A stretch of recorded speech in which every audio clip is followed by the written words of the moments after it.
dear students, welcome to our next session of Financial Markets and Services.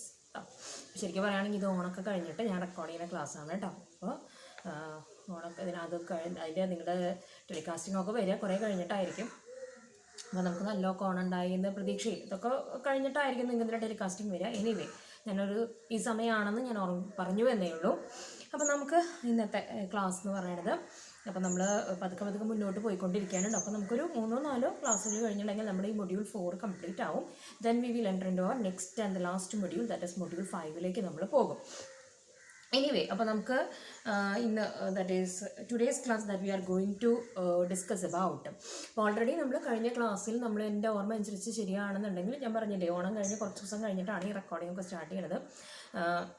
Onam വെക്കേഷൻ്റെ പീരീഡൊക്കെ കഴിഞ്ഞിട്ടാണ്. അപ്പോൾ I think that we have discussed about we are discussing about ലീസിങ്ങിനെ കുറിച്ചിട്ടായിരുന്നു നമ്മൾ discuss ചെയ്യേണ്ടായിരുന്നത്. ലീസിങ്ങിലെ തന്നെ നമ്മൾ എന്താണ് നമ്മൾ ലീസിങ്ങും അതിൻ്റെ കാര്യങ്ങളൊക്കെ കണ്ടു. Okay, that we are discussing about the different types of leases ആണ് നമ്മൾ പഠിക്കേണ്ടായിരുന്നത്. അതിൽ 2 ലീസുകളാണ് that I have mark here.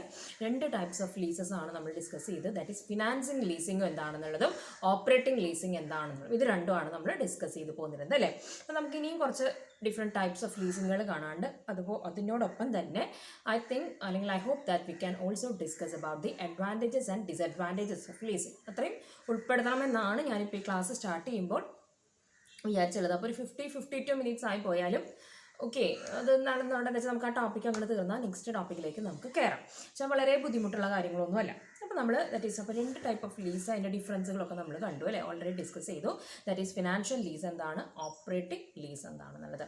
Today the first type of lease that we are going to discuss is the sale and lease back arrangement. ഒരു type of ലീസാണ് sale and lease back arrangement. ഒരു arrangement ആണ്. ഇതിലെങ്ങനെയാണെന്നുണ്ടെങ്കിൽ this is an arrangement by which an organization with cash stringency may sell an asset to a lessor and then leases it back. ഇവിടെ എങ്ങനെയാണ് ചെയ്യണമെന്നാണ് പറയുന്നത്. അതായത് ഒരു ക്യാഷിൽ ഭയങ്കര സ്ട്രിഞ്ചൻസി, ഭയങ്കര ഡിഫിക്കൾട്ട് അല്ലെങ്കിൽ അത് ഭയങ്കര സ്ട്രിക്റ്റ് ആയിട്ടുള്ള ഓർഗനൈസേഷൻസ് എന്ത് ചെയ്യുന്നത് വെച്ചിട്ടുണ്ടെങ്കിൽ അവരുടെ കയ്യിലുള്ള അസറ്റ് ഒരു ലെസ്സർക്ക് അങ്ങോട്ട് വിൽക്കും. അതായത് ഈ അസറ്റ് വിൽക്കാൻ ഇവർ എന്ത് ചെയ്തിട്ടുണ്ടാവും, ഓൾറെഡി കാശ് മുടക്കിയിട്ടുണ്ടായിരിക്കും അല്ലേ. ഇപ്പോൾ ഒരു വെഹിക്കിൾ, ഒരു വാൻ ആണെന്ന് വിചാരിക്കാം. വാൻ വാങ്ങിക്കാനായിട്ട് ഒരു ലംസം എമൗണ്ട് അവർ ചിലവഴിച്ചിട്ടുണ്ടാവും. പക്ഷെ അവരുടെ കയ്യിൽ തൽക്കാലം ഫണ്ട് ഇവിടെ ഇല്ല. ഫണ്ട് എവിടെ ബ്ലോക്ക് ചെയ്ത് കിടക്കുകയാണ്, വാനും ബ്ലോക്ക് ചെയ്ത് കിടക്കുകയാണ്. വാൻ എന്ന് പറഞ്ഞാൽ വെഹിക്കിൾ, അതിൽ ബ്ലോക്ക് ചെയ്ത് കിടക്കുകയാണ്. അപ്പോൾ ഈ ഒരു ടൈപ്പ് ഓഫ് ലീസിൽ എന്താ ചെയ്യണമെന്ന് വെച്ചിട്ടുണ്ടെങ്കിൽ ദാറ്റ് ഈസ് ലെസി എന്ന് ചെയ്യുന്നത് ഈ ഒരു വാൻ പെർട്ടിക്കുലർ നമ്മൾ പറഞ്ഞ ഈ വാൻ അല്ലെങ്കിൽ ഈ വെഹിക്കിൾ എന്ത് ചെയ്യുന്നു, ഒരു ലെസർക്ക് അത് വിൽക്കുന്നു. ലെസർ എന്ത് ചെയ്യും, ലെസിക്ക് അപ്പോൾ ആ ലംസം എമൗണ്ട് ലെസിക്ക് കിട്ടുകയാണ് ചെയ്യുന്നത് കേട്ടോ. ലെസിയുടെ കയ്യിൽ ഒരു ഒന്നിച്ച് കുറച്ച് പണം കിട്ടും, അത് മറ്റുള്ള ആവശ്യങ്ങൾക്ക് വേണ്ടി യൂസ് ചെയ്യാം. എന്നിട്ട് അത് എന്ത് ചെയ്യും, ലെസറുടെ കയ്യിൽ നിന്ന് അത് ലീസിന് വാങ്ങിക്കും. ലീസിന് വാങ്ങിച്ചാലുള്ള പ്രത്യേകത എന്താണ്, ഇൻസ്റ്റാൾമെൻറ്റ്, ഒരു monthly lease rent, instalment lease റെൻറ്റിൽ കൊടുത്താൽ മതി. അപ്പോൾ അവർക്ക് ചെറിയൊരു എമൗണ്ട് അതിന് വേണ്ടി മാറ്റി വെക്കേണ്ടതായിട്ട് വരുള്ളൂ. ആ ഒരു ടൈപ്പ് ഓഫ് ലീസിനെയാണ് നമ്മൾ sale and lease back arrangement എന്ന് പറയുന്നത്. ഇതിൻ്റെ മെയിൻ ഇൻറ്റൻഷൻ ഞാൻ നേരത്തെ പറഞ്ഞ പോലെ തന്നെ നമ്മുടെ മണി അല്ലെങ്കിൽ ക്യാഷ് ബ്ലോക്കായി കിടക്കുകയാണ്. ആ ബ്ലോക്കായി കിടക്കുന്നതിനെ ഡീഫ്രീസ് ചെയ്യുക എന്നുള്ളതാണ്. ഫ്രീസായി കിടക്കുക എന്ന് എന്താണ്, കട്ട പിടിച്ച് കിടക്കുക, നമ്മുടെ ഐസ് ഫ്രീസായി കിടക്കില്ലേ, അതിനൊന്ന് ലൂസാക്കണം. അതായത് കയ്യിൽ മണി കിട്ടണം, അത്രയേ ഉള്ളൂ. The main intention of this type of lease is to defreeze the money block in the asset എന്നാണ് പറയുന്നത്. The seller of the asset gives up the title to the asset but retains the right to use it. അതാണ് അവിടെ ഓർത്ത് വെക്കേണ്ടത്. Seller എന്ത് ചെയ്യുന്നു, അതായത് നമ്മുടെ ലെസി എന്ന് പറഞ്ഞ സെല്ലർ എന്ത് ചെയ്യുന്നു, ഇത് ലെസർക്ക് അതായത് ബയർക്ക് കൊടുക്കുന്നു. പക്ഷെ അത് ഉപയോഗിക്കാനുള്ള റൈറ്റ് കൈവശം വയ്ക്കുന്നു. കാരണം അവിടെ ലീസ് അഗ്രിമെൻറ്റ് ഉണ്ടാക്കുന്നു, അതനുസരിച്ച് ഒരു കൺസിഡറേഷൻ കൊടുക്കാം, ലീസ് റെൻറ്റിൽ കൊടുക്കാമെന്നൊക്കെ പറയുന്നു. ക്ലിയർ ആയിട്ടാവും വിചാരിക്കുന്നു. ഓക്കെ, അതാണ് ഇതിൽ പറയുന്നത്. The seller company has it's position has in its possession the use of the property or the asset as well as the cash received from the sale. എന്താണ്ടാവുന്നത്, ആ sale നടന്നപ്പോൾ സെല്ലർക്ക്, അതായത് നമ്മുടെ lessee, ഇവിടെ lease വരുമ്പോൾ ലെസിയായി മാറും, ലെസിയുടെ കയ്യിൽ പൈസ കിട്ടുകയും ചെയ്യും.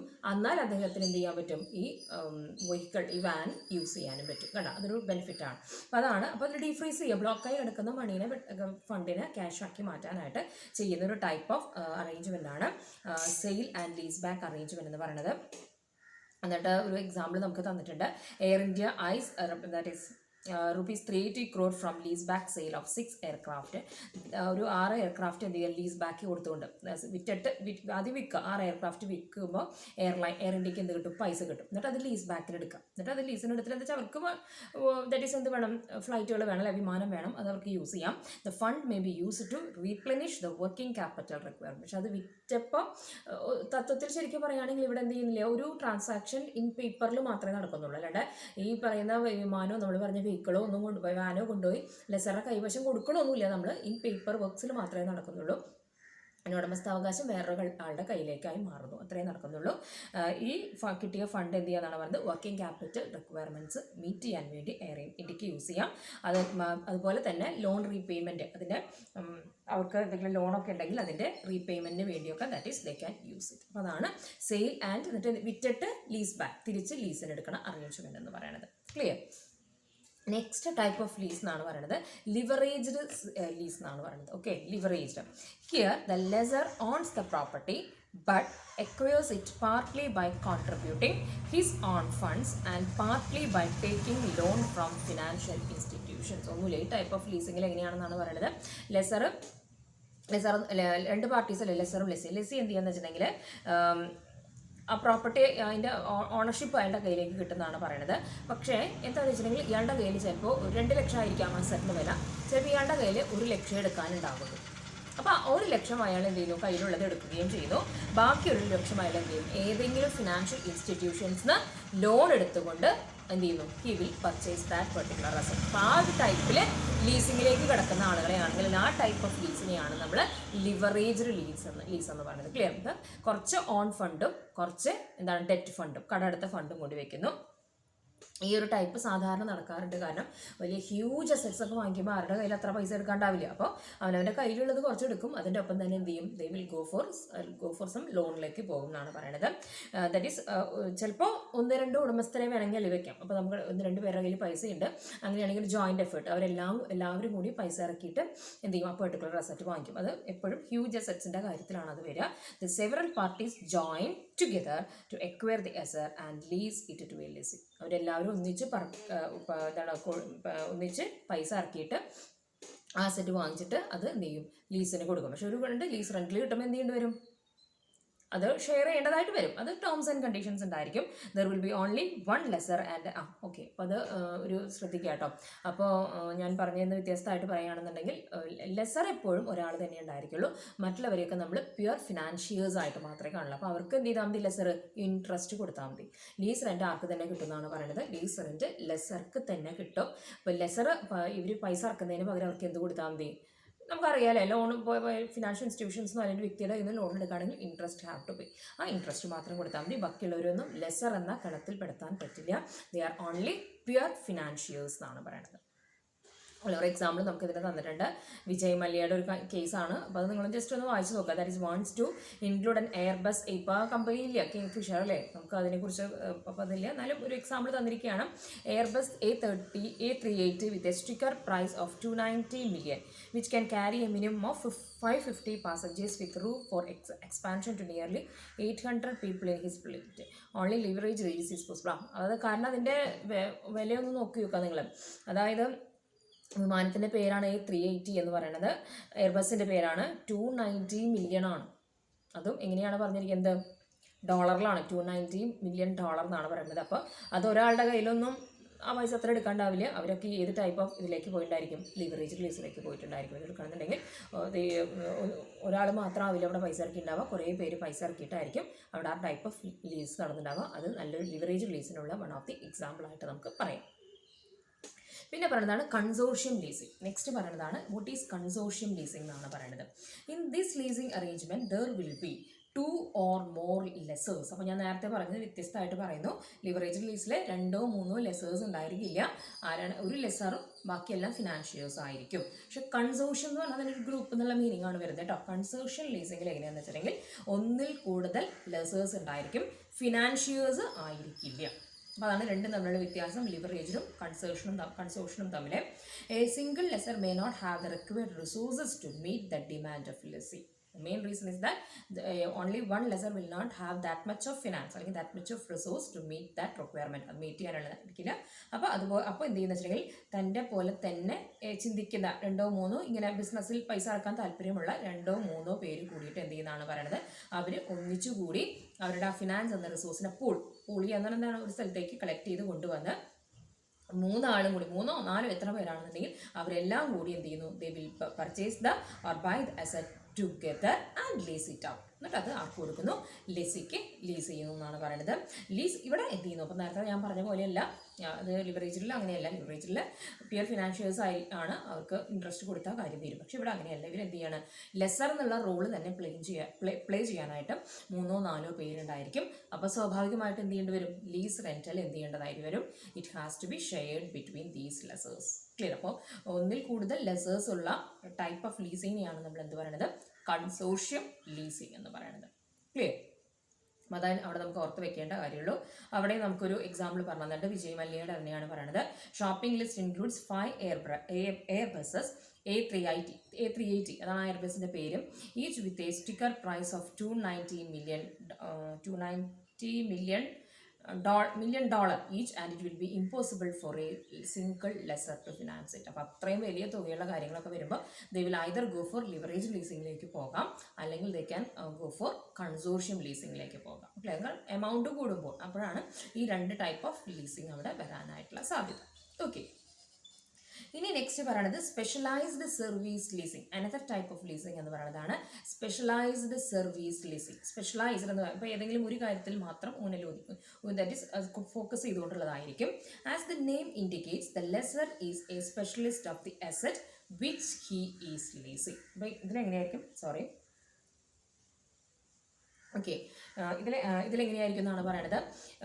ലെസർ ഡീൽ ചെയ്യുന്ന അസറ്റ് എന്ന് പറഞ്ഞാൽ അതിൽ അയാൾ വളരെ സ്പെഷ്യലൈസ് ചെയ്തിട്ടുള്ള വ്യക്തിയായിരിക്കും. അപ്പോൾ അയാൾ സ്പെഷ്യലൈസ് ചെയ്ത അസറ്റിൽ മാത്രം ഡീലിംഗ് നടത്തുക അല്ലെങ്കിൽ ലീസിങ് നടത്തുന്ന ആ ടൈപ്പ് ഓഫ് ലീസിങ്ങിനെയാണ് നമ്മൾ എന്ത് പറയുന്നത്, സ്പെഷ്യലൈസ്ഡ് സർവീസ് ലീസ് എന്ന് പറയുന്നത്. അപ്പോൾ അതിൻ്റെ പ്രത്യേകത എന്ന് വെച്ചാൽ അദ്ദേഹം ഇപ്പോൾ ഞാനൊരു എക്സാമ്പിൾ പറയുകയാണ്. ഏതെങ്കിലും ഒരു പുതിയ മെഷീനറി, അപ്പോൾ ഇത് കഴിയുന്ന ചിലപ്പോൾ മാനുഫാക്ചറർ എന്നുള്ള ലെസറിലായിരിക്കും ഇത് വരാൻ സാധ്യത. അപ്പോൾ ആ ഒരു മെഷീൻ എങ്ങനെയാണ് ഉപയോഗിക്കേണ്ടത്, അതെങ്ങനെയാണ് മെയിൻറ്റെയിൻ ചെയ്യേണ്ടത്, എങ്ങനെയാണ് അതിൽ റിപ്പയറിങ് നടത്തേണ്ടത്, ചിലപ്പോൾ ആ വ്യക്തിക്ക് മാത്രം അറിയുന്നുണ്ടായിരിക്കുള്ളൂ. അപ്പോൾ അയാൾ എന്ത് ചെയ്യുന്നതാണ് പറയുന്നത്, അപ്പോൾ അയാൾ അതിൽ സ്പെഷ്യലൈസ്ഡ് ആണ്. അപ്പോൾ ആ സ്പെഷ്യലൈസ്ഡ്, അപ്പോൾ ആ ടൈപ്പ് ഓഫ് ഡീലിങ്സിലേക്ക് അല്ലെങ്കിൽ ലീസിങ്ങിലേക്ക് പോകുന്നതിനെയാണ് നമ്മൾ സ്പെഷ്യലൈസ്ഡ് സർവീസ് ലീസ് എന്ന് പറയുന്നത്. ഈ ഉപയോഗിക്കാൻ കൊടുക്കുന്നതിനോടൊപ്പം തന്നെ ലെസയ്ക്ക് കൊടുക്കുമല്ലോ, ഈ അസറ്റ് ഉപയോഗിക്കാൻ കൊടുക്കുന്നതോട് കൂടി തന്നെ ചിലപ്പോൾ എന്ത് ചെയ്യുന്നതാണ് പറയുന്നത്, ചില പേഴ്സണൽ സർവീസുകൾ കൊടുക്കും. അതായത് എങ്ങനെയാണ് അത് മെയിൻറ്റെയിൻ ചെയ്യേണ്ടത്, എന്തൊക്കെയാണ് അതിൽ ശ്രദ്ധിക്കേണ്ട കാര്യങ്ങൾ, അങ്ങനെ ഒരു ചെറിയൊരു പേഴ്സണലി ചില കാര്യങ്ങളും കൂടി അതിനുവേണ്ടി സഹായിക്കുന്നതാണ് പറയുന്നത്. കണ്ടോ, ഈ ഒരു ടൈപ്സ് ഓഫ് ലീസിങ് എന്ന് പറയുന്നതിൽ എപ്പോഴും മാനുഫാക്ചറർ ആണെങ്കിലാണ്, എന്നുവെച്ചാൽ അത് ഒരു കാര്യം ഉണ്ടല്ലേ, നമ്മളുടെ സാധനം നമ്മൾ ഉണ്ടാക്കുകയാണെങ്കിൽ നമുക്കായിരിക്കും അതിനെക്കുറിച്ച് ഏറ്റവും കൂടുതൽ അറിവെന്ന് പറയുന്നത്. അപ്പോൾ ഇത് സാധാരണ നിലയ്ക്ക് the lessor may be the manufacturer himself. അപ്പോൾ ആ ഒരു ടൈപ്പിലാണ് ഈ സ്പെഷ്യലൈസ്ഡ് സർവീസ് ലീസ് വരും. ഓക്കെ, നെക്സ്റ്റ് പറഞ്ഞാൽ ദാറ്റ് ഈസ് കൺസ്യൂമർ ലീസിങ്. ഭയങ്കര ഡീറ്റെയിലേക്ക് ഒന്നും പോകണ്ട, ഞാൻ ജസ്റ്റ് വായിക്കാം. അതായത് ഇൻഡസ്ട്രിയൽ എക്യുപ്മെൻറ്റ്സ് അസറ്റുകൾ, ദാറ്റ് ഈസ് സാധാരണ അതിനാണ് നമ്മുടെ leasing, that is financial leasing നമ്മൾ യൂസ് ചെയ്ത് പോയിരുന്നെങ്കിൽ. പക്ഷേ അതായത് ഇൻഡസ്ട്രിയിലേക്ക് ആവശ്യമുള്ള അസറ്റ്സുകൾ എക്യുപ്മെൻറ്റ്സുകളൊക്കെ വാങ്ങിക്കാൻ, അതായിരുന്നു ആദ്യകാലങ്ങളിൽ ലീസിങ് എന്ന് പറയുന്നത്. പക്ഷേ കൺസ്യൂമർ ലീസിങ്ങിൽ ഒന്നുമില്ല. കൺസ്യൂമർ ഡ്യൂറബിൾസ് വാങ്ങിക്കാനായിട്ട് ഇൻഡിവിജ്വൽസിന് ലീസിങ് എന്നുള്ള ഈ ഒരു സിസ്റ്റത്തെ എടുക്കാം. അപ്പോൾ നമ്മുടെ വീട്ടിലൊക്കെ നമ്മൾ ചില സമയത്ത് ഇപ്പോൾ കാറ് വാങ്ങിക്കാം, നമുക്ക് കൺസ്യൂമർ, അതായത് വാഷിംഗ് മെഷീൻ, റെഫ്രിജറേറ്റർ, ഇതൊക്കെ ലീസിങ്ങിൽ കൂടി നമുക്ക് എടുക്കാനായിട്ട് സാധിക്കും. അപ്പോൾ ആ ടൈപ്പ് ഓഫ് എന്നാണ് പറയുന്നത്. ഈ കൺസ്യൂമർ ഡ്യൂറബിൾസിന് ഭയങ്കരമായിട്ടുള്ള ഡിമാൻഡ് വന്നതിന് ശേഷമാണ് ഈ കൺസ്യൂമർ ലീസിങ് എന്ന സംഭവം വന്നത്. The lessor under consumer leasing leases out household items like TV, refrigerators etcetera. അതായത് ഹൗസ് ഹോൾഡ് എക്യുപ്മെൻറ്റ്സുകൾ വാങ്ങിക്കാൻ വേണ്ടിയിട്ട് ലീസിലേക്ക് പോകുന്ന അല്ലെങ്കിൽ നമുക്ക് ഫണ്ട് തരുന്ന ടൈപ്പ് ഓഫ് ലീസിങ് ആണെങ്കിൽ നമ്മളതിനെ കൺസ്യൂമർ ലീസിങ് എന്ന് പറയുന്നു. Okay, next is sales aid lease. Next type പറയുന്നതാണ് സെയിൽസ് എയ്ഡ് ലീസ് എന്ന് പറയുന്നത്. ഹിയർ എന്താണ് ഈ ഒരു ടൈപ്പിൽ എങ്ങനെയാണ് ചെയ്യുന്നത്? The lessor enters into a tie up with a manufacturer for marketing the latest product through leasing operations called sales aid lease. ഇപ്പോൾ ഇവിടെ എങ്ങനെയാണെന്ന് വെച്ചിട്ടുണ്ടെങ്കിൽ ഇപ്പോൾ ലെസർ അല്ല മാനുഫാക്ചറർ, അവിടെ ലെസർ എന്താ ചെയ്യണമെന്ന് വെച്ചിട്ടുണ്ടെങ്കിൽ ഇത് മാനുഫാക്ചർ ചെയ്ത വ്യക്തിയില്ലേ ആ മാനുഫാക്ചററുമായിട്ട് എന്ത് ചെയ്യുന്നു, ഒരു ടൈ അപ്പിലേക്ക് എത്തും. ലെസർ ഈ പെർട്ടിക്കുലർ അസറ്റിൻ്റെ മാനുഫാക്ചററുമായിട്ട് ഒരു ഡീലിങ്സിലേക്ക് എത്തും. അതായത് എന്താണ് പറയണത്, മാനുഫാക്ചറർ ഉണ്ടാക്കിയ ആ സാധനം എന്ത് ചെയ്തോളാം, ഞാൻ മാർക്കറ്റ് ചെയ്തോളാം. അപ്പോൾ അതിനുവേണ്ടി അദ്ദേഹം കൂട്ടുപിടിക്കുന്നതാണ് ലീസിങ്ങിന്. ഞാനത് ഏറ്റെടുത്ത് ഞാനത് ലീസിങ്ങിന് കൊടുത്തുകൊണ്ട് ഞാനതിൻ്റെ മാർക്കറ്റിംഗ് അല്ലേ, അപ്പോൾ ആളുകൾ അറിയുന്നു ആ ഒരു പെർട്ടിക്കുലർ അസറ്റിനെ കുറിച്ച്. അപ്പോൾ ആ ഒരു ടൈപ്പിൽ അത് സെയിൽസ് എയ്ഡ്, സെയിൽസിനെ ബൂസ്റ്റ് ചെയ്യാനായിട്ട് കൊടുക്കുന്ന ലീസ്, അതാണ് സെയിൽസ് എയ്ഡ് ലീസ് എന്ന് പറയുന്നത്. ഇൻ എഡീഷൻ ടു ദിസ്, അപ്പോൾ അതിനെയാണ് നമ്മൾ സെയിൽസ് എയ്ഡ് ലീസ് എന്ന് പറയുന്നത്. എന്താണ് സെയിൽസ് എയ്ഡ് ലീസ് എന്ന് പറഞ്ഞിട്ടുണ്ടെങ്കിൽ നമ്മൾ പറഞ്ഞത്, അതായത് ഓക്കെ എന്ത് ചെയ്യുന്നു, മാനുഫാക്ചറുടെ അടുത്ത് ഒരു എഗ്രിമെൻറ്റുമായി ചേർന്ന് മാനുഫാക്ചറുടെ അടുത്ത് ഒരു എഗ്രിമെൻറ്റിലേക്ക് ലെസർ പോകുന്നു. അതായത് താങ്കൾ ഉണ്ടാക്കിയ സാധനം ഞാൻ എന്ത് ചെയ്തോളാം, മാർക്കറ്റിംഗ് നടത്തിക്കോളാം എന്ന് പറയും. അതാണ് സെയിൽസ് എയ്ഡ് ലീസ് എന്ന് പറയുന്നത്. In addition to the lease rentals from the lessee, the lessor may get commission. അതാണ് ഈ പ്രത്യേകത. അപ്പോൾ ലെസർക്ക് എപ്പോഴും എന്ത് കിട്ടുന്നുണ്ട്, ലീസ് റെൻറ്റ് കിട്ടും അല്ലേ, ആരുടെ കയ്യിൽ നിന്ന്, ലെസിയുടെ കയ്യിൽ നിന്ന് കിട്ടും. ഈ മാനുഫാക്ചറുടെ അടുത്ത് പോയിട്ട് പുതിയൊരു പ്രൊഡക്റ്റ് ആയിരിക്കും ചിലപ്പോൾ, അപ്പോൾ അദ്ദേഹം ഇതിന് എങ്ങനെയാണ് ഇത് മാർക്കറ്റ് ചെയ്യേണ്ടതെന്ന് അറിയാണ്ട് നടക്കുന്ന സമയമായിരിക്കും. ആ സമയത്തായിരിക്കും ലെസർ ചെന്ന് ഇങ്ങനെ ഒരു ടൈപ്പിലേക്ക് ചെല്ലുന്നത്.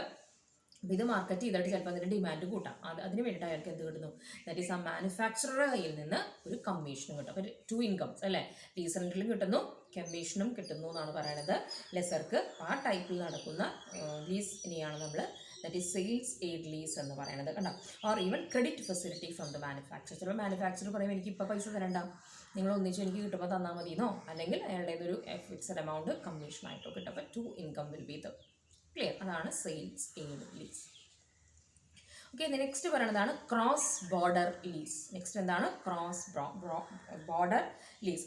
Leasing across national frontiers is called cross border lease. നമ്മുടെ ബൗണ്ടറിക്ക് പുറത്തേക്ക് നമ്മൾ ലീസിങ്ങിലേക്ക് പോവുകയാണെങ്കിൽ അത്രേ ഉള്ളൂ. അപ്പോൾ നമ്മുടെ ഇന്ത്യ എന്നുള്ള കൺട്രി, ഇന്ത്യയുടെ പുറത്തേക്ക് ലീസിങ് നടക്കുകയാണെങ്കിൽ അതിനെ ക്രോസ് ബോർഡർ എന്ന് പറയാം. അതായത് ലെസർ ഒരു രാജ്യത്തായിരിക്കാം, ലെസി വേറൊരു രാജ്യത്തായിരിക്കാം. ക്ലിയർ. അപ്പം അങ്ങനെയുള്ള അതായത് ലെസിയും ലെസറും 2 രാജ്യങ്ങളിൽ ഇരുന്നു കൊണ്ട് ലീസിങ് അറേഞ്ച്മെൻറ്റിലേക്ക് വരികയാണെങ്കിൽ, ലീസിങ് എഗ്രിമെൻറ്റിലേക്ക് വരികയാണെന്നുണ്ടെങ്കിൽ that type of lease is called as cross border lease. Border lease എന്ന് പറയും. ക്ലിയർ ആയോ? ഓക്കെ, അപ്പോൾ അതാണ് നമ്മുടെ നെക്സ്റ്റ് ഒരു type of lease. The next is front loaded or back loaded leasing. ഇതാണ് നെക്സ്റ്റ് പറയുന്നത്, front loaded or back loaded leasing. അപ്പോൾ നമുക്കത് അറിയണം, എന്താണ് ഈ ഫ്രണ്ട് ലോഡഡ് എന്താണ്, ബാക്ക് ലോഡഡ് എന്താണെന്നുള്ളത് അറിയണം. ഇത് ശരിക്കും പറയുകയാണെന്നുണ്ടെങ്കിൽ ഒരു ടൈലർ മെയ്ഡ് സ്കീം എന്നാണ് പറയുന്നത്. ടൈലർ എന്ന് പറഞ്ഞിട്ടുണ്ടെങ്കിൽ നമ്മൾ ആലോചിക്കുക, നമ്മുടെ ഡ്രസ്സൊക്കെ തയ്ക്കുന്ന ആളാണ് ടൈലർ എന്ന് പറയുന്നത് അല്ലേ. എങ്ങനെയാണ് ഡ്രസ്സ് ടൈലർ തയ്ച്ച് തരിക? ഇപ്പോൾ നിങ്ങൾക്ക് ആർക്കെങ്കിലും തയ്ച്ചു തരാണെങ്കിൽ നിങ്ങളുടെ അളവിലേക്കാണ് തയ്ച്ചു തരേണ്ടത്, അല്ലാതെ വേറൊരാളുടെ അളവിലേക്ക് തന്നാൽ പറ്റുമോ? ഇല്ല. അപ്പോൾ നമുക്ക് സ്യൂട്ടബിൾ ആയിട്ടുള്ള, അതായത് കസ്റ്റമേഴ്സിന് റിക്വയർഡ് ആയിട്ടുള്ള അളവിൽ തയ്ച്ചു തരുന്നത്. അപ്പോൾ അങ്ങനെയുള്ളൊരു സ്കീമാണ്. എന്താണോ കസ്റ്റമർക്ക് ആവശ്യം ആ രീതിയിൽ ടൈലർ ചെയ്ത്, അതായത് അതിന് ആ രീതിയിൽ ഷേപ്പ് ചെയ്തെടുക്കുന്ന തരത്തിലുള്ള ഒരു സ്കീമാണ് ഈ front loaded or back loaded leasing എന്ന് പറയുന്നത്. ഇവിടെ എങ്ങനെയാണെന്ന് വെച്ചിട്ടുണ്ടെങ്കിൽ ഇത് ലെസറും ലെസിയും തമ്മിലുണ്ടാക്കുന്ന ഒരു അറേഞ്ച്മെൻ്റ് ആണെന്നാണ് പറയുന്നത്. അതായത് ലീസിക്ക് അനുയോജ്യമായ വിധത്തിൽ ലെസർ അവിടെ എന്ത് ചെയ്യും, ചില അറേഞ്ച്മെൻറ്റുകൾ ചെയ്തു കൊടുക്കും. ഇത് അതായത് എന്താണ് പറയുന്നത് വെച്ചിട്ടുണ്ടെങ്കിൽ ഇങ്ങനെയാണ്, ഇത് അവരുണ്ടാക്കിയ ഒരു അറേഞ്ച്മെൻറ്റ് പ്രകാരം, അതായത് ഒരു ലീസ് പീരീഡ് തുടങ്ങുമല്ലോ, ആ ലീസ് പീരീഡ് തുടങ്ങിയ അതിൻ്റെ ഇനീഷ്യൽ പീരീഡ്സിൽ, ഈ തുടക്കത്തിൽ വരുന്ന കാലഘട്ടത്തിൽ, അതായത് ഒരു ഫോർ എക്സാമ്പിൾ എടുക്കുകയാണ്, ഒരു 6 കൊല്ലത്തേക്കാണ് ലീസ് എടുത്തിരിക്കുന്നത്. അപ്പോൾ അതിൻ്റെ ഒരു 3 years, അതിന് ഇനീഷ്യൽ പീരീഡ് എന്ന് പറയാം അല്ലേ. അതിൻ്റെ ലാസ്റ്റ് 3 years എന്ന് പറഞ്ഞാൽ അതിൻ്റെ ഫൈനൽ ഇയേഴ്സ് എന്ന് നമുക്ക് പറയാം. അതിൻ്റെ തുടക്കത്തിൽ ആദ്യത്തെ 3 കൊല്ലത്തിൽ എന്ത് ചെയ്യുകയാണെന്നാണ് പറയുന്നത്, ദാറ്റ് ഈസ് വളരെ ചെറിയൊരു എമൗണ്ട് ലീസ് റെൻറ്റൽ വാങ്ങിക്കുന്നു. അപ്പോൾ ആദ്യം ഇപ്പോൾ ടോട്ടൽ 6 yearsലേക്കാണ് ലീസ് കൊടുക്കണമെന്നുണ്ടെങ്കിൽ ആദ്യത്തെ 3 വർഷം, അതായത് അതിൻ്റെ ഇനീഷ്യൽ കാലയളവിൽ ഒരു ചെറിയ എമൗണ്ട് ലീസ് റെൻറ്റ് വാങ്ങിക്കുന്നു. ബാക്കിയുള്ള 3 വർഷം എന്ത് ചെയ്യുന്നു, ഹൈ റെൻറ്റ് വാങ്ങിക്കുന്നു. അപ്പോൾ അങ്ങനെയുള്ള അത് that is according to the need of the ലെസിയുടെ നീഡ് അനുസരിച്ച് ആ ഒരു രീതിയിലുള്ള അറേഞ്ച്മെൻറ്റുകൾ നടത്തുന്നു. അതായത് അതായത് ആദ്യത്തെ ഇനീഷ്യൽ പീരീഡിൽ കൂടുതൽ ലീസ് റെൻ്റൽ വാങ്ങിക്കുകയാണെന്നുണ്ടെങ്കിൽ ലീസ് റെൻറ്റ് വാങ്ങിക്കുകയാണെന്നുണ്ടെങ്കിൽ ആ ടൈപ്പിനെ നമ്മൾ വിളിക്കുന്ന പേരാണ് ഫ്രണ്ട് ലോഡഡ് ലീസിങ്. ഫ്രണ്ട് എന്നുള്ള മുൻഭാഗം അല്ലേ, മുൻപ് എന്ന് പറഞ്ഞാൽ ഇനീഷ്യൽ ഇയേഴ്സിൽ. അപ്പോൾ ഇനീഷ്യൽ ഇയേഴ്സിൽ വളരെ കുറവ് ലീസ് റെൻറ്റ് വാങ്ങിക്കുന്ന ടൈപ്പ് ഓഫ് ലീസിങ് ആണെങ്കിൽ അതിനെ നമ്മൾ എന്ത് വിളിക്കുന്നു? ഫ്രണ്ട് ലോഡഡ് ലീസിങ് എന്ന് പറയുന്നു. ഇനി അപ്പോൾ ബാക്ക് ലോഡർ എന്തായിരിക്കും? അതിൻ്റെ ഫൈനൽ ഇയേഴ്സിൽ ഇപ്പം നമ്മൾ ഈ മൊത്തം 6 ഇയേഴ്സ് എന്ന് പറഞ്ഞാൽ അവസാനത്തെ 3 വർഷം എന്ത് ചെയ്യാണ്? Just back opposite is the back loaded lease arrangement. അതായത് ഇനീഷ്യൽ പീരീഡിൽ എന്ത് ചെയ്യുന്നതാണ് പറയണത്? ചെറിയ എമൗണ്ട് വാങ്ങിയിട്ട് നേരെ തിരിച്ച്, അതായത് ഓക്കെ സോറി ഇതിൽ ഇങ്ങനെയാണ് കേട്ടോ. ഓക്കെ, ഇനീഷ്യൽ പീരീഡ്സിൽ എന്ത് ചെയ്യുന്നതാണ് പറയണത്? മാക്സിമം നേരെ തിരിച്ചാണ് കേട്ടോ. ഓക്കെ സോറി, നമ്മുടെ ഫ്രണ്ടിലാണെങ്കിൽ ജസ്റ്റ് ഓപ്പോസിറ്റ്. ഫ്രണ്ട് ലോഡറിലാണെന്നുണ്ടെങ്കിൽ ഇനീഷ്യൽ ഇയേഴ്സിൽ മാക്സിമം ലീസ് റെൻറ്റിലും ഫൈനൽ ഇയേഴ്സിൽ ലോ ലീസ് റെൻറ്റും വാങ്ങിക്കും. ബാക്ക് ലോഡിൽ എങ്ങനെയാണെന്ന് വെച്ചിട്ടുണ്ടെങ്കിൽ ഇനീഷ്യൽ ഇയേഴ്സിൽ എന്ത് ചെയ്യുന്നതാണ് പറയണത്? ദാറ്റ് ഈസ് ലെസ്സർ എമൗണ്ട് വാങ്ങിക്കുന്നു. ആൻഡ് അവസാന കാലഘട്ടത്തിൽ എന്താണ് പറയുന്നത്? അതായത് മാക്സിമം ലീസ് കുറഞ്ഞ ലീസ് എന്ത് ചെയ്യുന്നതാണ് പറയുന്നത്? ഇനീഷ്യൽ പീരീഡിൽ ബാക്ക് ലോഡിൽ വാങ്ങിക്കുന്നു. അവസാനത്തെ കാലഘട്ടങ്ങളിൽ എന്ത് ചെയ്യുന്നു? ഹ്യൂജ് ലീസ് റെൻറ്റ് വാങ്ങിക്കുന്നു. ക്ലിയർ ആയോ? അപ്പോൾ ചെറിയൊരു കൺഫ്യൂഷൻ നിങ്ങൾക്ക് അവിടെ വന്നിരിക്കാം. അത് ഫ്രണ്ട് ലോഡിൽ എങ്ങനെയാണെന്ന് വെച്ചാൽ അപ്പോൾ 2 തരം ലീസിങ്, ഫ്രണ്ട് ലോഡഡ് ഉണ്ടാവും, ബാക്ക് ലോഡഡ് ഉണ്ടായിരിക്കും. ഫ്രണ്ട് എന്ന് പറയുമ്പോൾ അതായത് ആദ്യത്തെ ഇനീഷ്യൽ എന്നുള്ള മീനിങ്, ഫ്രണ്ട് മുന്നിൽ എന്നുള്ള രീതിയിൽ. അപ്പോൾ ആദ്യത്തെ 3 വർഷങ്ങളിൽ കൂടുതൽ ലീസ് റെൻറ്റ് വാങ്ങി അവസാനത്തെ 3 വർഷം ലോ ലീസ് റെൻറ്റ്, അതായത് മിനിമം നെഗ്ലിജിബിൾ ഒരു എമൗണ്ട് ഓഫ് ലീസ് റെൻറ്റ് വാങ്ങിക്കുകയാണെന്നുണ്ടെങ്കിൽ അതിനെ ഫ്രണ്ട് ലോഡഡ് എന്ന് പറയുന്നു. അതായത് maximum minimum. Clear? Just opposite back loader ചിന്തിക്കുക. അതായത് ഇനീഷ്യൽ ഇയേഴ്സിൽ എങ്ങനെയായിരിക്കും? ദാറ്റ് ഈസ് മിനിമം വാങ്ങിക്കും, ലാസ്റ്റ് ഇയേഴ്സിൽ മാക്സിമം വാങ്ങിക്കും. ഒന്ന് മാക്സിമം പ്ലസ് മിനിമം ആണെങ്കിൽ, അത് മാക്സിമം ഇനീഷ്യലിൽ മിനിമം ഫൈനൽ ഇയേഴ്സിലാണെന്നുണ്ടെങ്കിൽ അത് ഫ്രണ്ട് ലോഡും, മിനിമം ഇനീഷ്യൽ ഇയേഴ്സിലും മാക്സിമം ലാസ്റ്റ് ഇയേഴ്സിലാണെന്നുണ്ടെങ്കിൽ അതിനെ ബാക്ക്, അതായത് ബാക്കിലാണ് കൂടുതൽ ലോഡ് വരുന്നത്. എവിടെയാണ്? ബാക്കിലേക്കാണ്. അത് അവസാനിക്കുമ്പോഴാണ്, ഒരു തുടക്കം അവസാനിക്കുമ്പോഴാണ് കൂടുതൽ ലോഡ് വരുന്നത്. അത് ആണെങ്കിൽ എന്താണ്? അപ്പോൾ അങ്ങനെ ചിന്തിച്ചാൽ മതി. തുടക്കത്തിൽ കൂടുതൽ ലോഡ് വരുന്നു പറഞ്ഞാൽ അത് ഫ്രണ്ട് ലോഡിടും, അത് അവിടെ മാക്സിമം ആയിരിക്കും. അവസാനത്തിൽ കൂടുതൽ ഭാരം അല്ലെങ്കിൽ അവിടെ ലോഡ് വരുന്നുണ്ടെങ്കിൽ അതിനെ ബാക്ക് ലോഡഡ് എന്ന് പറയും കേട്ടോ. അപ്പോൾ അതൊന്ന് ശ്രദ്ധിച്ചു കേൾക്കണേ. ഞാൻ ആദ്യം പറഞ്ഞപ്പോൾ ഒന്ന് ചെറിയൊരു മിസ്റ്റേക്ക് അവിടെ വന്നു പോയിട്ടുണ്ട്. അല്ലേ? അപ്പോൾ അങ്ങനെയുള്ളതിനെയാണ് നമ്മൾ എന്താണ് പറയുന്നത്? We call it as front loaded or back loaded leasing. അപ്പോൾ ഇത് ഈ ഒരു സിസ്റ്റം അറേഞ്ച് ചെയ്യുക. എന്താണ് ലെസർ ആവശ്യപ്പെടുന്നത് കേട്ടോ? ലെസി എങ്ങനെയാണ് ആവശ്യപ്പെടുന്നത്? ലെസി ചിലപ്പോൾ ഫ്രണ്ട് ലോഡിലേക്ക് പറയാം, അല്ലെങ്കിൽ ഞങ്ങൾക്ക് ഇപ്പോൾ പറ്റില്ല, ഞങ്ങൾ കുറച്ച് ബുദ്ധിമുട്ടിലാണ്, അവസാനത്തെ ആകുമ്പോഴേക്കും ഞങ്ങൾ ഹൈ തരാം എന്ന് പറയും. അപ്പോൾ ആ രീതിയിൽ അറേഞ്ച്മെൻറ്റ് ചെയ്യും. അതിനെയാണ് നമ്മൾ എന്ത് പറയുന്നത്? Back or front loaded leasing എന്ന് പറയുന്നത്. And the last one that we have to discuss is about the balloon leasing. Balloon leasing എന്നാണ് പറയുന്നത്. It is a kind of lease where the lease rentals are low at the inception. ഇത് എങ്ങനെയാണെന്ന് വെച്ചിട്ടുണ്ടെങ്കിൽ ഇതിനുള്ളൂ ഇങ്ങനെ തന്നെ ഓർത്ത് വെച്ചാൽ മതി. അതായത് ഇൻസെപ്ഷൻ എന്ന് പറഞ്ഞാൽ തുടക്കത്തിൽ എങ്ങനെയായിരിക്കും എന്നാണ് പറയുന്നത്? വളരെ ലോ ആയിരിക്കും. അപ്പോൾ അങ്ങനെ മാർക്ക് ചെയ്തൊക്കെ ഒന്ന് വെച്ചാൽ വേഗം ഇനീഷ്യൽ ഇയേഴ്സിൽ എങ്ങനെയായിരിക്കും? തുടക്കകാലത്ത് ഇൻസെപ്ഷൻ അതിൻ്റെ സ്റ്റാർട്ടിങ്ങിൽ ലോ ആയിരിക്കും. അതിൻ്റെ മിഡ് പീരീഡിൽ എന്തായിരിക്കും? ഹൈ ആയിരിക്കും. മിഡ് പീരീഡിൽ എങ്ങനെയായിരിക്കും? ഹൈ ആയിരിക്കും. And low again at the end of the lease period. അപ്പോൾ അങ്ങനെയാണ്, അതായത് ഇങ്ങനെയാണ് പോകുന്നത്, ലോ ഹൈ ലോ, ആ രീതിയിലേക്ക് പോകുന്ന ലീസ് റെൻറ്റിലാണെങ്കിൽ ബലൂൺ ലീസിങ് എന്ന് നമുക്ക് പറയാനായിട്ട് സാധിക്കും. എങ്ങനെയാണ് ചെയ്യുന്നത്?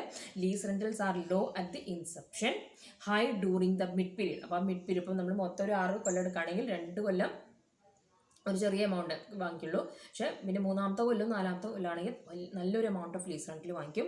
Again in the 5th and 6th year ആകുമ്പോൾ വീണ്ടും എന്ത് ചെയ്യുന്നതാണ് പറയുന്നത്? ലോ, ചെറിയൊരു എമൗണ്ട് ലീസ് റെൻറ്റിൽ വാങ്ങിക്കുള്ളൂ എന്നാണ് പറയുന്നത്. Here also the lessee can plan the rental payment matching with hers cash flow expectations. അപ്പോൾ ഇവിടെയും വേണമെങ്കിൽ നമുക്ക് നേരെ തിരിച്ചൊക്കെ പറയാം. ഞങ്ങൾക്ക് ആദ്യം ലോ തരണതാണ് ഇഷ്ടം, പിന്നെ ഞങ്ങൾ മിഡിൽ ഹൈ തരാം. അപ്പോൾ അത് ആ രീതിയിലേക്ക് ചെയ്യാം. അതായത് അവരുടെ കൺവീനിയൻസ് അനുസരിച്ച്, ലെസിയുടെ കൺവീനിയൻസ് അനുസരിച്ചിട്ട് നമുക്ക് എന്ത് ചെയ്യാം എന്നാണ് പറയുന്നത്. അതായത് അയാൾ എക്സ്പെക്ട് ചെയ്യുമല്ലോ എത്രയാണ് ബിസിനസ്സിന് കിട്ടാൻ പോകുന്ന ക്യാഷ് ഫ്ലോ എന്നുള്ളത്. അത് എക്സ്പെക്ട് ചെയ്തുകൊണ്ട് എന്ത് ചെയ്യാം? അറേഞ്ച്മെൻറ്റ്സ് നടത്താൻ പറ്റുന്ന ഒരു ഈ ബലൂൺ എന്ന് പറയുമ്പോൾ ഒന്ന് ആലോചിച്ചാൽ മതി. നമ്മൾ ഊതുമ്പോൾ കുറേശ്ശെ ഊതി തന്നെ മാക്സിമത്തിലെത്തുമ്പോൾ നല്ല വട്ടത്തിലെത്തും. നമ്മളത് വിട്ട് കഴിഞ്ഞിട്ടുണ്ടെങ്കിൽ എന്ത് ചെയ്യും? കുറഞ്ഞു വരും. അപ്പോൾ ആ ഒരു രീതി തന്നെ അതിൽ ആലോചിക്കാം. അതാണ് ബലൂൺ ടൈപ്പ് ഓഫ് ലീസിങ് എന്ന് പറയുന്നത്. Okay, by that we have concluded our discussion about the different types of leases നെ കുറിച്ച് കഴിഞ്ഞു. ഇനി നമുക്ക് തന്നിട്ടുള്ളത് ലീസിങ്ങും അതേപോലെ തന്നെ ഒരു അസറ്റ് ഓൺ ചെയ്യുക, അതായത് നമ്മൾ കാശ് കൊടുത്ത് വാങ്ങിക്കില്ലേ, അത് തമ്മിലുള്ള ചില ഡിഫറൻസുകൾ തന്നിട്ടുണ്ട്. I will just read it. ഞാൻ വായിക്കാം, കാരണം നമുക്ക് അറിയാവുന്ന കുറച്ച് കാര്യങ്ങൾ തന്നെയാണ് പറയുന്നത്. Differences between leasing and owning and asset, അതായത് ലീസിങ് വേഴ്സസ് ഓണിങ്, അതായത് ഒന്ന് കടമെടുക്കുന്നതും ഒന്ന് സ്വന്തമായിട്ട് വാങ്ങിക്കുന്നതും അതും തമ്മിലുള്ള വ്യത്യാസങ്ങളാണ് പറയുന്നത്. 3 കോളായിട്ടാണ് നമുക്ക് തന്നത്. ഒന്ന് ക്രൈറ്റീരിയ ഉണ്ട്. ക്രൈറ്റീരിയ ഏതൊക്കെ ക്രൈറ്റീരിയയിൽ എങ്ങനെയാണ് വ്യത്യസ്തപ്പെട്ടിരിക്കുന്നത്, പിന്നെ ലീസിങ്ങിൽ എങ്ങനെയാണത്, ഓൺ അസറ്റ് ആണെങ്കിൽ എങ്ങനെയാണ്, അങ്ങനെ 3ആയിട്ട് തന്നിട്ടുണ്ട്. അതിൽ ഫസ്റ്റ് ക്രൈറ്റീരിയ പറയുന്നത് parties to the contract. In the case of leasing ആണെങ്കിൽ ദ മെയിൻ പാർട്ടീസ് ഇൻവോൾവ് ആരാണ് നിങ്ങൾ തന്നെ പറഞ്ഞു, ലെസറും ലെസി ആയിരിക്കും. അതേസമയം നമ്മളൊരു അസറ്റ് വാങ്ങിക്കുകയാണെന്നുണ്ടെങ്കിൽ അതിൽ മെയിൻ പാർട്ടീസ് ആരായിരിക്കും, അവിടെ ഒരു ബയറും സെല്ലറും. ഒന്നിൽ ലെസറും ലെസി ആണെന്നുണ്ടെങ്കിൽ ലീസിങ്ങിൽ, ഓണിങ് അസറ്റിൽ എങ്ങനെയായിരിക്കും, അവിടെ ബയറും സെല്ലറുമാണ് ഉണ്ടായിരിക്കുക. ഇനി ഓണർഷിപ്പിൻ്റെ കേസിൽ എങ്ങനെയായിരിക്കും എന്നാണ് പറയുന്നത്. Ownership, that is in the case of ലീസിങ്ങിൽ ownership always remains with the lessor, അല്ലെ, ലെസറിൻ്റെ കയ്യിൽ തന്നെയായിരിക്കും, ലീസിന് കൊടുക്കുകയാണ് ചെയ്യുന്നത്. But in the case of ഓണിങ്ങിൽ എങ്ങനെയായിരിക്കും, ownership is transfer to the buyer, അല്ലെ, വാങ്ങിച്ച് കാശ് കൊടുത്ത് റെഡി ക്യാഷ് കൊടുത്തു കഴിഞ്ഞാൽ അത് ഓട്ടോമാറ്റിക്കലി അപ്പം തന്നെ അത് ആരുടെ പേരിലേക്ക് ചേഞ്ച് ആയിട്ടുണ്ടായിരിക്കും, ബയറിൻ്റെ പേരിലേക്ക് അത് മാറും. ഇനി ഫിനാൻസിങ്ങിൻ്റെ കാര്യത്തിൽ എങ്ങനെയായിരിക്കും, ലീസിങ്ങിൽ ആരാ ഫിനാൻസ് ചെയ്യുക, ലെസിയ ലെസറാ, ലെസർ അല്ലേ, ലെസർ ഫിനാൻസസ് ദി അസറ്റ് ആണ്. മറ്റേ സെല്ലിങ് നമ്മളൊരു സ്വന്തമായിട്ട് വാങ്ങിക്കാൻ പോകുകയാണെങ്കിൽ ആരാണ്, ഞാൻ വാങ്ങിക്കാൻ പോകുകയാണെങ്കിൽ ഞാൻ ബയറാണെങ്കിൽ ഞാനാണ് പൈസ മുടക്കേണ്ടത്, അല്ലേ, ബയർ എന്ന് പറഞ്ഞതായിരിക്കും അസറ്റിനെ ഫിനാൻസ് ചെയ്യുക. ഇനി മെയിൻ്റനൻസ് എന്ന് പറഞ്ഞാൽ എങ്ങനെയാണ്, മെയിൻ്റനൻസിൽ ഒരുവിധം എല്ലാ കേസുകളും, അപ്പോൾ ഒരെണ്ണം നമുക്ക് എക്സെപ്ഷൻ ഉണ്ട്. ഒരുവിധം എല്ലാ കേസസിലും എന്താണെന്നാണ് പറയുന്നത്, ലെസറായിരിക്കും. അതിലെല്ലാ റിപ്പയേഴ്സ് ആൻഡ് മെയിൻ്റനൻസും ഉള്ള എല്ലാ കാര്യങ്ങളും ലെസറായിരിക്കും ചെയ്യുക. എക്സെപ്റ്റ് വൺ, ഒരു ഇതിൽ മാത്രം, അതായത് ഫിനാൻഷ്യൽ ലീസിൽ ആര് ചെയ്യണമെന്ന് പറഞ്ഞിട്ടില്ലേ, നമ്മൾ പഠിച്ചു പോയതാണ്. ഫിനാൻഷ്യൽ ലീസിൽ ലെസ്സി എല്ലാം ചെയ്യണം, ലെസർ ഒന്നും ചെയ്യില്ല. അപ്പോൾ അത് ഒരു ഇതുണ്ട്. മറ്റേ നമ്മൾ വാങ്ങിക്കുകയാണെങ്കിൽ ഒന്നും നോക്കാനില്ല, ഏത് കേസിലെന്നാലും എൻ്റെ സാധനം വേറെ ആരെങ്കിലും റിപ്പയർ ചെയ്ത് എനിക്ക് തരുമോ, ഇല്ല, എൻ്റെ സാധനം ഞാൻ തന്നെ റിപ്പയർ ചെയ്യേണ്ടതായിട്ട് വരും. Always borne by the buyer. ഇനി അതിൻ്റെ ഡിപ്രിസിയേഷനിൽ എങ്ങനെയാണ്, ഡിപ്രിസിയേഷൻ ഈസ് യൂഷ്വലി, ഒരുവിധം കേസുകളിലൊക്കെ depreciation is usually charge to the ലെസറിന് നമ്മൾ ചാർജ് ചെയ്ത് കൊടുക്കുക ചെയ്യുക, except in the case of financial leasing. മറ്റേ നമ്മൾ വാങ്ങിയ നമ്മൾ ഓൺ അവർ അസറ്റ് ആണെന്നുണ്ടെങ്കിൽ എങ്ങനെയാണ്, ഓണിങ് അസറ്റിലാണെന്നുണ്ടെങ്കിൽ ഓൾവേസ് ദ ബയർ, വാങ്ങിക്കുന്ന ആരെയാണോ അതിൻ്റെ ഓണറെങ്കിൽ ഓണർ തന്നെയാണ് അതിൻ്റെ ഡിപ്രിസിയേഷൻ ക്ലെയിം ചെയ്യേണ്ടത്. Depreciation is claimed by the owner or the buyer എന്നാണ് പറയുന്നത്. ഇനി റിസ്ക് ഓഫ് ഒബ്സോളസൻ്റെ റിസ്ക് ലീസിലാണെങ്കിൽ it has to be borne by the lessor, except in the case of, വീണ്ടും ഞാൻ പറയുന്നു, ഫിനാൻഷ്യൽ ലീസിങ്ങിൽ ലെസ്സി ചെയ്യേണ്ടതായിട്ട് വരും. അല്ലാതെ ഉള്ള എല്ലാ ലീസിങ്ങിലും എന്താണെന്നാണ് പറയുന്നത്, ലെസർ ചെയ്യും. ആൻഡ് മറ്റേ ഓണിങ് ആൻഡ് അസറ്റിൽ എങ്ങനെയായിരിക്കും, always borne by the buyer. അവിടെ നമുക്കൊന്നും ചിന്തിക്കില്ല, ബയറായിട്ട് പഠിക്കൊന്നും വേണ്ട, ഇങ്ങനെ ആലോചിച്ച് എഴുതാം. Risk of loss of asset, ഒരു അസറ്റ് നഷ്ടപ്പെട്ടു പോയിട്ടുണ്ടെങ്കിൽ അതിൻ്റെ റിസ്ക് ആർക്കാണ്, ലീസിങ്ങിൽ, always be lied with the lessor ആയിരിക്കും. ബൈയിങ്ങിൻ്റെ കേസിലാണെങ്കിൽ always be borne by the, always lies with the buyer. ഇനി compensation of accident, loss etcetera ആണെന്നുണ്ടെങ്കിൽ എങ്ങനെയായിരിക്കും, ലീസിങ്ങിലാണെങ്കിൽ കോമ്പൻസേഷൻ ആര് ക്ലെയിം ചെയ്യും, it will be claimed by the lesser claim ചെയ്യും. And in the case of ബൈയിങ്ങിലാണെങ്കിൽ compensation is claimed by the ബയറോ അല്ലെങ്കിൽ അതിൻ്റെ ഓണറോ. എന്താ വെച്ചാൽ ചിലപ്പോൾ കാലം കഴിയുമ്പോൾ വാങ്ങിച്ച ആൾ തന്നെ അതിൻ്റെ ഓണർ ആവണമെന്നില്ല, അയാൾ അത് വിറ്റിരിക്കാം. അപ്പോൾ ബയറോ ഓണറോ ആരാണെന്നുണ്ടെങ്കിൽ അവരായിരിക്കും കോമ്പൻസേഷൻ ക്ലെയിം ചെയ്യുക. ഓക്കെ, ഇത്രയാണ് നമ്മുടെ ഡിഫറെൻറ്റ് ടൈപ്സ് ഓഫ് ലീസ്. അപ്പോൾ 2 ഡിഫറൻസ് നമ്മളിവിടെ പഠിച്ചു കിട്ടോ, difference between financial leasing and operating ലീസിങ്ങും, അതുപോലെ തന്നെ ഡിഫറൻസ് ബിറ്റ്വീൻ എന്താണ് ലീസിങ് വേഴ്സസ് ഓണിങ്, ഈ രണ്ടുമാണ്. ദാറ്റ് ഈസ് അവർ ഓൺ അസറ്റും ലീസിങ്ങും തമ്മിലുള്ള വ്യത്യാസവും നമ്മൾ പഠിച്ചു. Okay, the next that we are going to discuss today is what are the advantages of leasing. ലീസിങ്ങിൻ്റെ അഡ്വാൻറ്റേജുകൾ എന്തെങ്കിലുമൊക്കെ അഡ്വാൻറ്റേജ് ഇതിനുണ്ടോ ഉണ്ടെങ്കിൽ വാട്ട് ആർ ദേ എന്നാണ് നമ്മൾ എന്ത് ചെയ്യാൻ പോകുന്നത്, that we are going to discuss in ഒരു 10 മിനിറ്റ്സിൽ തീർക്കാമെന്ന് ഞാൻ വിചാരിക്കുന്നു. നോക്കാം കേട്ടോ, 10 മിനിറ്റ്സിലല്ല, ഇന്നത്തെ ക്ലാസ്സിൽ നമ്മുടെ അതോടുകൂടി തീരും. ഇനി ആദ്യം 2 പോയിന്റ് ഓഫ് വ്യൂവിൽ നിന്നാണ് നമ്മളിതിൻ്റെ അഡ്വാൻറ്റേജ് ഡിസ്കസ് ചെയ്യുന്നത്. That is from the point view of ലെസ്സിയുടെ പോയിന്റ് ഓഫ് വ്യൂവിൽ എങ്ങനെയാണ് ലെസ്സിക്ക് ഇതുകൊണ്ടുള്ള advantage, and from the point of view of the ലെസർക്ക് ഇതുകൊണ്ട് എന്തൊക്കെയാണ് ദാറ്റ് ഈസ് കിട്ടുന്ന ബെനിഫിറ്റുകൾ. ഓക്കെ, അതാണ് നമ്മൾ ഡിസ്കസ് ചെയ്യാനായിട്ട് പോകുന്നത്. അപ്പോൾ നമ്മൾ ആദ്യം that we are going to discuss about what are the advantages to the lessee. Lessee എന്ന് പറഞ്ഞാൽ ആരാണ്, യൂസ് ചെയ്യുന്ന യൂസറിനെയാണ് ലെസി എന്ന് പറയുന്നത്, ഓണറിനെയാണ് നമ്മൾ ലെസർ എന്ന് പറയുന്നത് അല്ലേ. അപ്പോൾ യൂസ് ചെയ്യുന്ന ആൾക്ക് ലീസിങ് കൊണ്ടുണ്ടാകുന്ന ദാറ്റ് ഈസ് അഡ്വാൻറ്റേജസ് എന്തൊക്കെയാണെന്നാണ് നമ്മൾ ഡിസ്കസ് ചെയ്യാനായിട്ട് പോകുന്നത്. അതിൽ ഫസ്റ്റ് പറയുന്നത് % ഫിനാൻസ് എന്നാണ്. അപ്പോൾ മനസ്സിലാക്കി വെച്ചാൽ മതി, ഇപ്പം കാര്യങ്ങളൊന്നും ബൈ ഹാർട്ടൊന്നും പഠിക്കാൻ നിൽക്കണ്ട. % ഫിനാൻസ്, അതായത് ഇപ്പോൾ നമ്മൾ ലീസിങ് വഴിയാണ് നമ്മളൊരു അസറ്റ് വാങ്ങിക്കണമെന്ന് വിചാരിക്കും, എന്ത് ആയിക്കോട്ടെ ലീസിങ് വഴിയാണ് വാങ്ങിക്കണമെന്നുണ്ടെങ്കിൽ നമുക്ക് എന്ത്, നമ്മളിപ്പോൾ ഫോർ എക്സാമ്പിൾ 1 lakhനാണ് ഞാൻ ലീസിങ് ഉദ്ദേശിക്കുന്നതെങ്കിൽ എനിക്ക് ആ 1 ലക്ഷവും ലീസിങ് കമ്പനി അല്ലെങ്കിൽ ലെസർ എന്ത് തരുന്നതാണ് പറയുന്നത് എനിക്ക് തരും. മനസ്സിലാക്കി വയ്ക്കുക, അതാണ് എനിക്കുള്ള ബെനിഫിറ്റ്. ഞാൻ ലെസി ആണെന്നുണ്ടെങ്കിൽ എനിക്ക് ലോൺ എടുക്കണം, 1 lakh ആണ് മൈ റിക്വയർമെൻ്റ് എങ്കിൽ ഞാൻ ആ 1 lakhന് അപ്ലൈ ചെയ്തിട്ടുണ്ടെങ്കിൽ അല്ലെങ്കിൽ ആ 1 lakhനുള്ള അസറ്റാണ് എനിക്ക് വാങ്ങിക്കണമെന്നുണ്ടെങ്കിൽ ആ 1 lakh എന്നുള്ളത് ദാറ്റ് ഈസ് എന്ത് കിട്ടും, ആ വർത്ത് ദാറ്റ് ഈസ് കിട്ടുന്നതാണ്. അതായത് മാർജിൻ എന്ന് പറഞ്ഞിട്ടുള്ള സംഭവം ലീസിങ്ങിലില്ല. അതേസമയം ഞാൻ ഈ സംഭവം ബാങ്കിൽ പോയിട്ട് ലോണിലേക്ക് പോവുകയാണെന്നുണ്ടെങ്കിൽ ലോൺ എനിക്ക് അതിൻ്റെ ഒരു ഫോർ എക്സാമ്പിൾ ആയിട്ട് പറയുന്നത് ചിലപ്പോൾ എനിക്ക് അതിൻ്റെ 75% തരുള്ളൂ. 25% അവിടെ മാർജിൻ മണിയായിട്ട് ബാങ്ക് പിടിച്ചു വയ്ക്കും. അപ്പോൾ അതാണ് ഒരു ഗുണമെന്ന് പറയുന്നത്. 100% finance is sure in the case of leasing. അതേസമയം നമ്മൾ ലോണിലേക്കൊക്കെ പോവുകയാണെങ്കിൽ only 75% of the cost of asset is only available. 25% will be kept it as margin മണിയായിട്ട് വയ്ക്കും.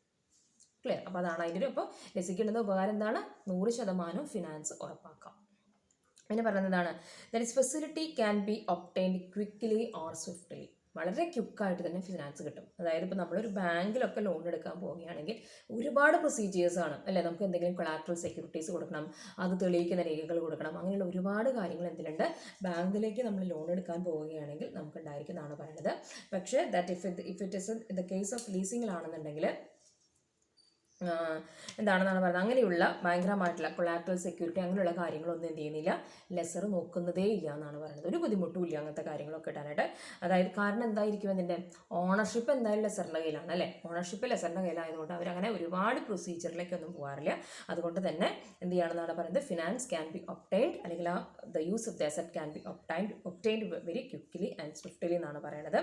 No questions of delay in transactions. ആ ട്രാൻസാക്ഷൻ നടത്തുന്നതിൽ ഒരു ഡിലേ എന്ന് പറഞ്ഞിട്ടുള്ള സംഭവം അവിടെ ഇല്ല. ക്ലിയർ?